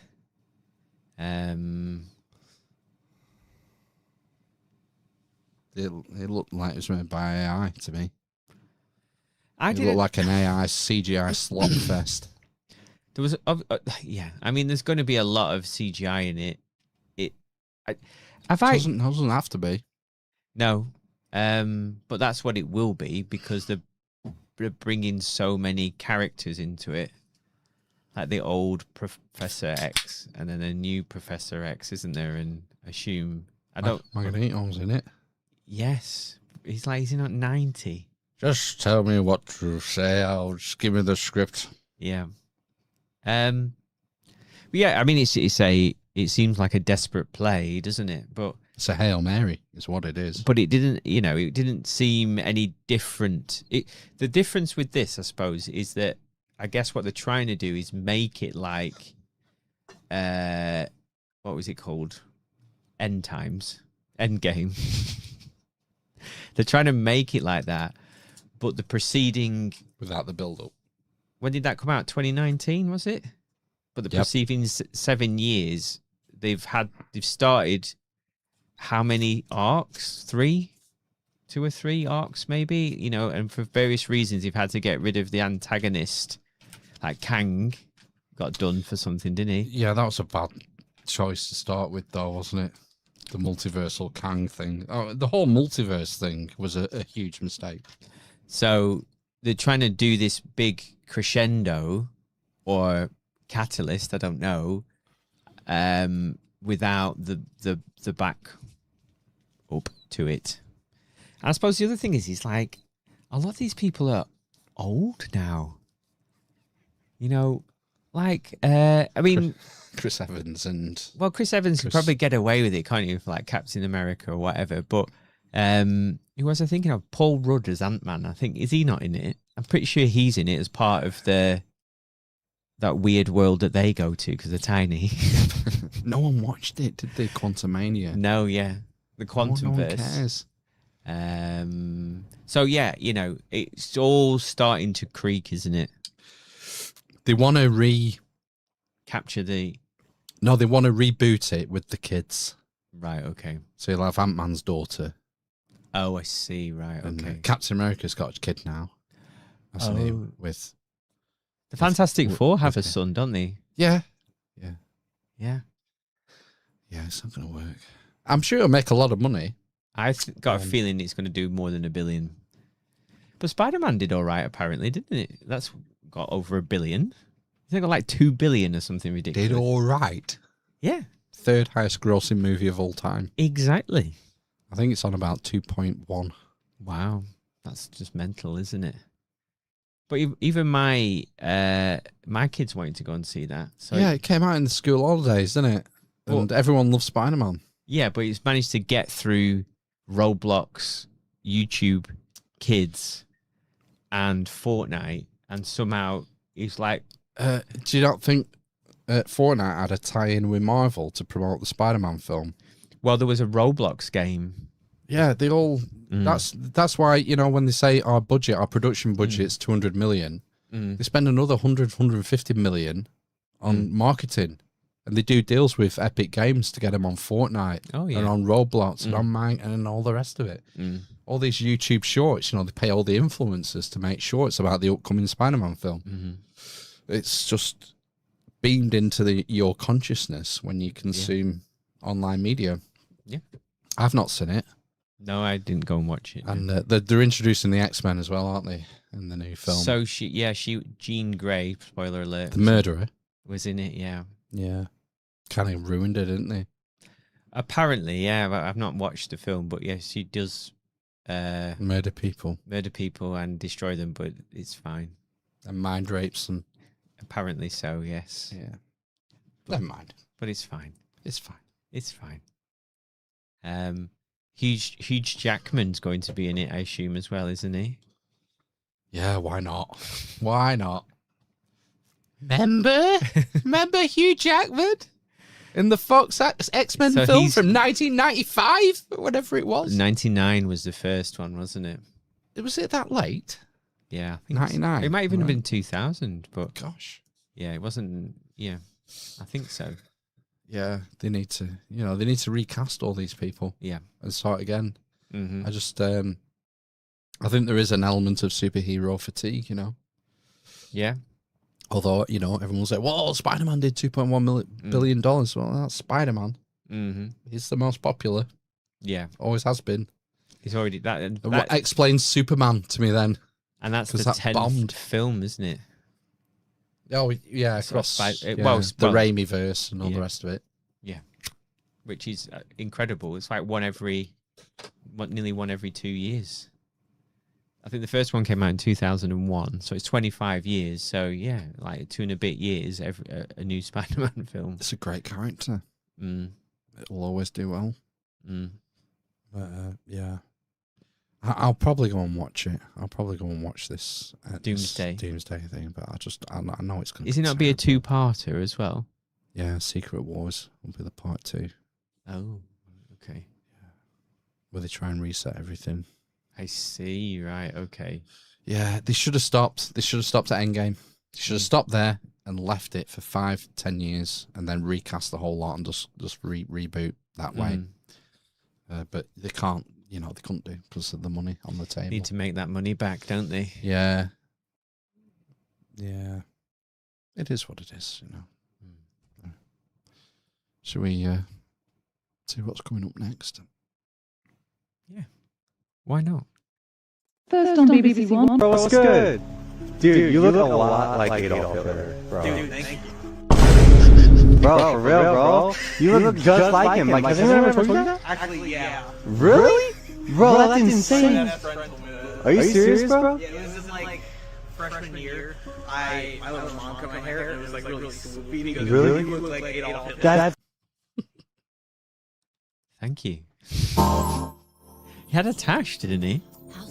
So, yeah, of a sorts. Did he not have a Hitler tash? I don't think it was a Hitler tash. No. Rewind that video. Just a bit of bum fluff, I think. It looked like he First had... on BBC One. Bro, what's good? Dude, you look a lot like Adolf Hitler. Pause. I mean, it's got a tash-ish. Yeah, but look, that's not... It's not like a black under the nostrils definitive stash. Adolf stash. Oh. Dude, thank you. Dude, thank you. What the heck, man? What's that t-shirt? Because you know what the colours. Is that an accident or what? Well, I think it's supposed to be orange because it says Halloween, isn't it? Surely. That's a bright red t-shirt, man, with a white circle in the middle and then bats' wings coming out of it. Oh. We're living in a fucking Matrix, man. I know, yeah. Where's No, the grid? And he stood on a grid. Oh my god! That's terrifying. Bro, for real, bro. You look just like him. Like, has anyone ever told you that? Actually, I'm just looking at the shops. yeah. Really?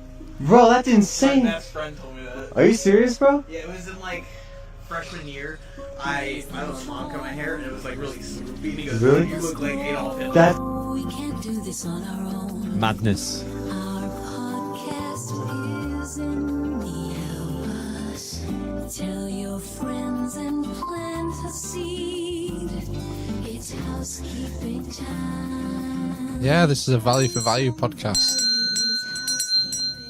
You should say that. Hit that bell. Hit the bell. There's a bell. If you get any value out of this podcast, please consider returning some value in a myriad of ways, of which my favourite is word of mouth. Maybe you're in Telegram channels. You could post a link to this podcast if you think people would find it useful.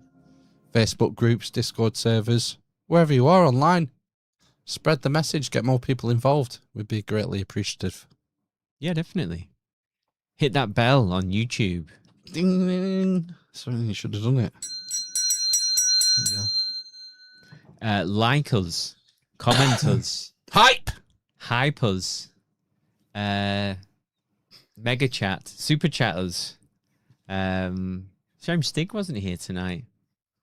Yeah, we'll see him soon, I think, won't we? Maybe. If we can be bothered. Maybe we'll see him. Maybe he might come on the show in 2 weeks' time. Maybe. Yeah, Yeah, join the Element server. You can chat to us in there when I remember to look at it. I am in there now. You got back in? Sir Amish Matt. Just set up a new account, like you said. Yeah. And you do get access to the previous messages. You do? Yeah, so it doesn't just start again. You just see, I get to see everything, which was quite handy because I've managed to book a guest from a suggestion from April. So nice. Guest suggestions, we like them. Yes, you can do that in the Element server. We had a few on the chat, didn't we? Yeah, I've written those down in my notes. Black Sheep Researcher. Yeah, Paul.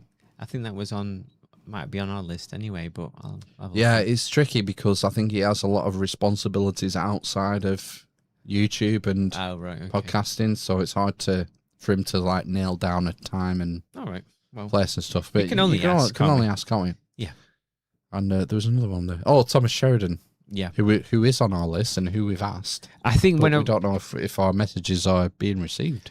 I don't know if I don't even know if I've messaged him, to be honest with you. I think what it is with him is I circle him and then I can't figure out how to contact him. All right.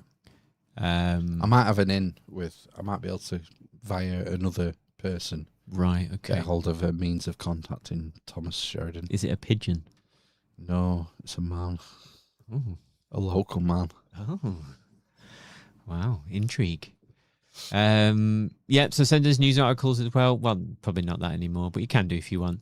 You can request a birthday shout out. Any birthday shout outs this week? No, none. You could request some focus chi. Any focus chi requests for a while. But if your chi is depleted or you've got something important coming up that you need some chi for, we would focus some chi towards you.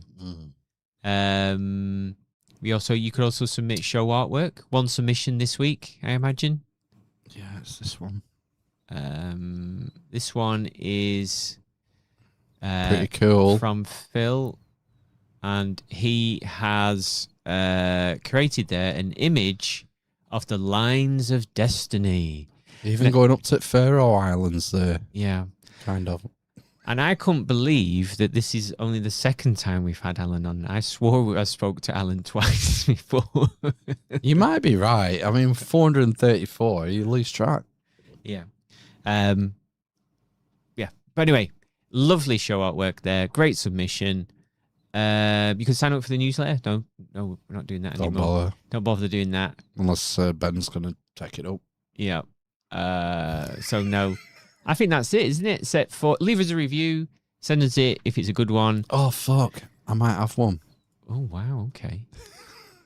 It might be worth it. Is it one where I've been co-opted or you've been co-opted by your handler? I have no idea what you're talking about. Oh, the last review we might have had. Do you know what? I downloaded it. I put it in the drive. Oh, because I thought it was well worth sharing. Okay, it was from Spotify. Really? I didn't realize you could actually see. Oh no! What have I done with it? My drive. Do you want me to look on Spotify? No. Oh, okay. No, I've got it. 20th of August. That sounds like it could be it. Maybe, yeah. Temp file for share. I didn't realize you could leave a text review. Yeah, it's like a comment review type thing on Spotify. Sometimes when you listen to something on Spotify, Spotify will throw up a thing saying, "What did you think about this episode?" Oh, I see. And you can give it like a star rating or leave a comment and stuff. Yeah. And so we had this one, and it was so good. I felt like it needed to be shared. Is it really a good one? Yeah. Oh no. Now, I'm gonna have to let me just close your eyes a minute, Matt. Close your eyes while Why is it? While I blow it up. I think it's bad. I think it's bad again. Why? Why would you say such a thing? I'll read it out when it's. I just need to chop the bottom off it. Oh, I can't read. That's too small. This is from Mech Man. Okay. If I didn't want to listen to the Doctor so much. So this is a review of our episode with Dr. Penny Sartori, which I did solo. Yes, you did. About near-death experiences a few weeks ago. Sad that I missed that one. Yeah. If I didn't want to listen to the Doctor so much, I would have ended it and blocked your channel for that incredibly, audibly insulting opening sound you chose. Having to deal with tinnitus is bad enough without something as annoying as that. Definitely no sub from me, no matter how good this interview goes. Wow. Yeah. Doesn't like our intro music. What was wrong with the intro music? It's like the 56k modem spinning up. Right, okay. Aggravated his tinnitus. Wow, great. I mean, get over it, man. Fucking hell. At least you took the time. Yeah. I mean, why would you write out so much? Fuck off. Get a life. I might print that out. Yeah, pin it up. Make it into wallpaper. Nothing wrong with it. It's been on for... Nobody else has complained. Literally hundreds of thousands of downloads, this podcast. Yeah, but we've got to change it now. Yeah. Because one person... No. It aggravated the tinnitus. Make it louder. And longer. Oh my God. Just turn it down. Turn it down whilst that bit's on. Yeah. Mm. Yeah, well, it comes out of nowhere. Maybe he wasn't expecting it. Yeah, but... Maybe I need to put a gentle fade in at the start of every podcast. Make it just cut bluntly in. That's what I normally do. Yeah, exactly. That's fine. Oh, God. Right. Oh, Right. Martin in the chat. Are you still friends with the Rise Above guys?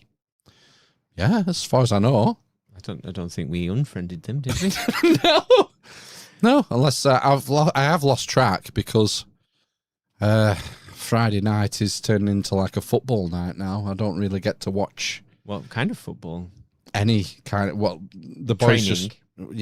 Any type of football activity. Like my weekends are dominated by football now. Yeah.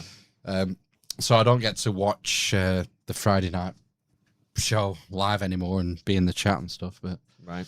I don't know, Martin. What would make you think we're not friends anymore? Or is this a guest suggestion? Maybe we should get Lance back on. Get Lance. Did they and come Andy on back our show? Yeah, I'm sure they did. We went on theirs, didn't I? Remember that? Yeah, I thought we did swapsies. Right, I don't know. I can't remember. Sheep Farm. We need to get Sheep Farm back. That's what I'm Dom and Chris on for fucking years. Mark Bajirkles. I know. Bajirkles. The Bajirksies. Yeah, so Mark Bajirkles is one that's at the top of the list to ask back. Sheep Farm is one as well. Oh, they said the Sheep Farm boys have fallen out with them. Really? Oh, I'm missing out on all the gossip because Sheep Farm and Rise Above used to do a lot of swapping. Well, a lot of swapping and events and stuff. So together, Dom and Chris would go down to the Rise Above live things down Bournemouth way and do presentations and shit. Yeah. So, all right, they've fallen out. Well, I don't know the inside track on that. I've lost track. We haven't fallen out with anyone that we know of. I mean, we might have done, unbeknownst to us. Maybe it's our incisive podcasting. Maybe they feel threatened. Phil and Dom. It's Chris and Dom, isn't it? It's Chris and Dom. Yeah, I don't know. Christendom. Chris and Dom. Chris and Oh Dom. my God. They're a psyop. Maybe that's what they uncovered. That's what the Rise Above boys covered, yeah? Christendom. Yes. Fuck me. Oh, wow. Oh, you know. I never trusted them Sheep Farm. No. Something to do with nostrils. The size of the nostrils. I never trusted them. There you are. Christendom. Yeah. Outed. Live. Live on the show. Yeah. Maybe because they keep mentioning Nick Griffin and the Jews. Who keeps mentioning Nick Griffin? That sounds like what rise, from my view, like rise above her into the whole Saturn cube on the head stuffy. I don't know. I'm out of touch with it all. Right. No, it's not something we're familiar with. It's funny when Alan was talking about the Xeon. Yeah. And stuff. And Zai. Nazis. Yeah. Yeah, he was flying close to the YouTube censor. Oh, I think you have to be YouTube's is definitely a lot less censorious than it was in 2020. You can say like well, I mean some programs won't do it. Some YouTubers you watch, they won't say rape, cunt, Nazi. Those are the three big words that they won't say because you feel that it will hurt them in the reach and stuff. But we don't give a fuck because we've been here for like 7 years and it's not going anywhere. So what's the point in worrying about saying like massaging your speech? It's like the guy, the fucking guy in Finland. I'm blanking on his name now. Fuck me, we did a podcast with him. I remember. Oh, and he wouldn't say NHS. He would say November Hotel Sierra. Oh, right, okay. It's like, fucking man. I was like, I can't be arsed with this coded fucking language all the time. Okay. You know, not when it's like unentertaining. Like Dom and Chris used to say 3 dart finish, which is funny because it's funny, you know. I can get on board with that, but November Hotel Sierra. No, it's just say NHS, man. Fucking hell. Right, so where were we? Who's Doc It's Brown? fucking late. You weren't here last week. Our guest last week. Is that who he's called? So he's called Justin. Yeah, but everyone calls him Doc Brown. Right, okay. Right. It's his nickname. Right, I see. Right, okay. Good. Prometheus Lens. Yeah. Money. Give us some money. Keep the mics hot, keep spinning the reel. Your silvers are armor. Your coppers are steel. Echoes in our metal walls, keep it alive. Give us value, your coins and power, fueling our drive.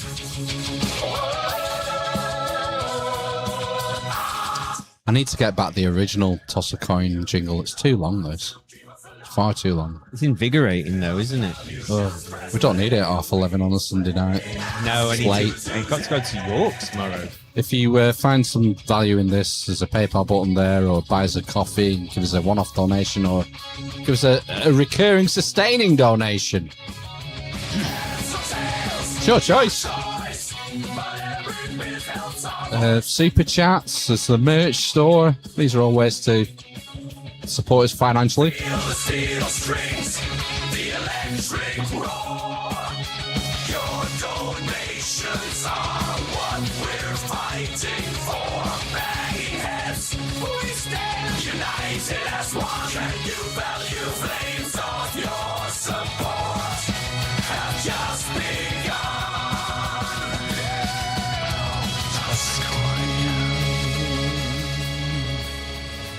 Yeah, do it for the lads. Lads. Yeah.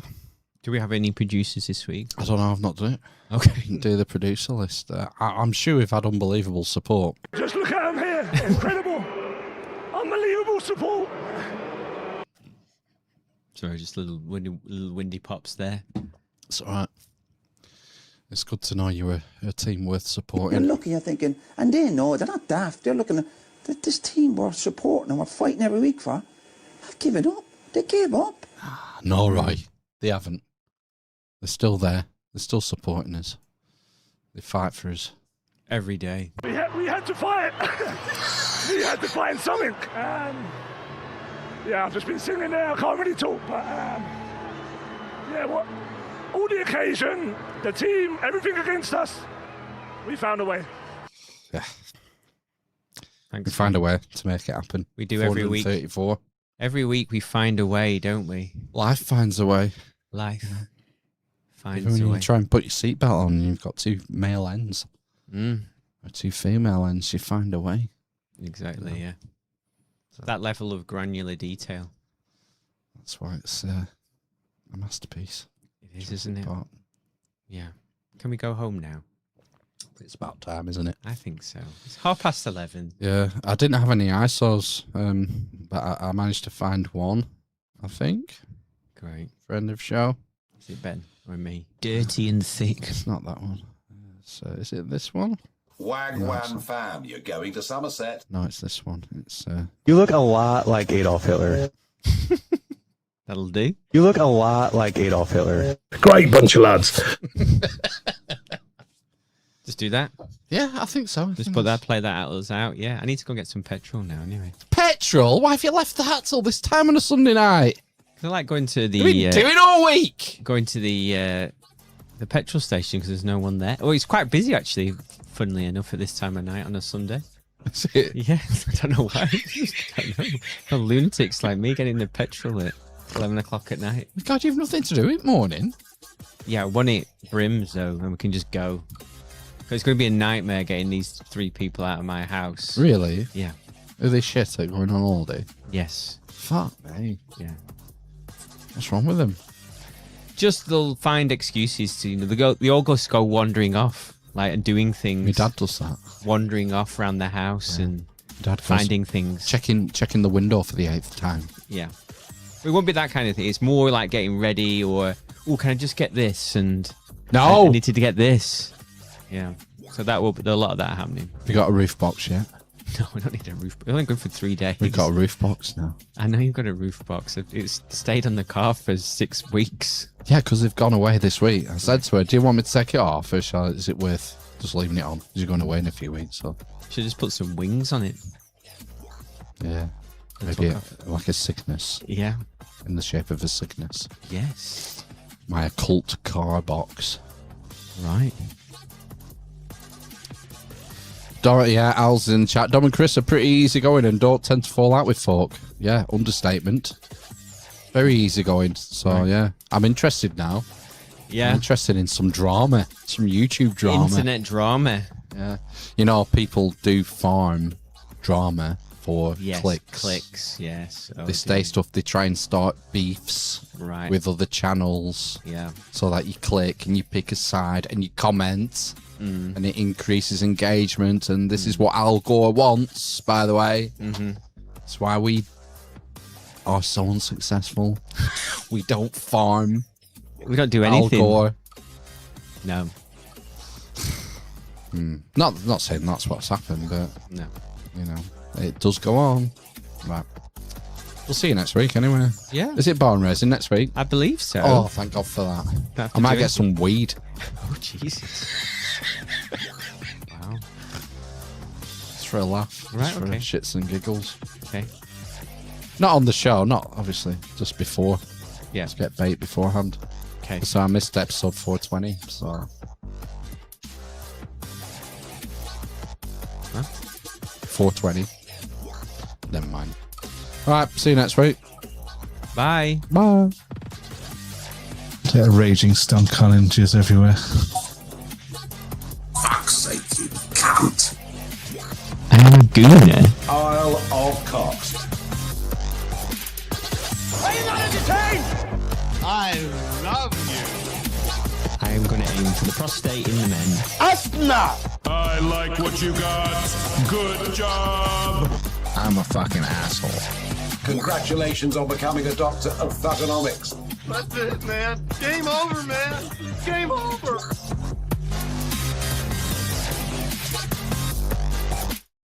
You look a lot like Adolf Hitler.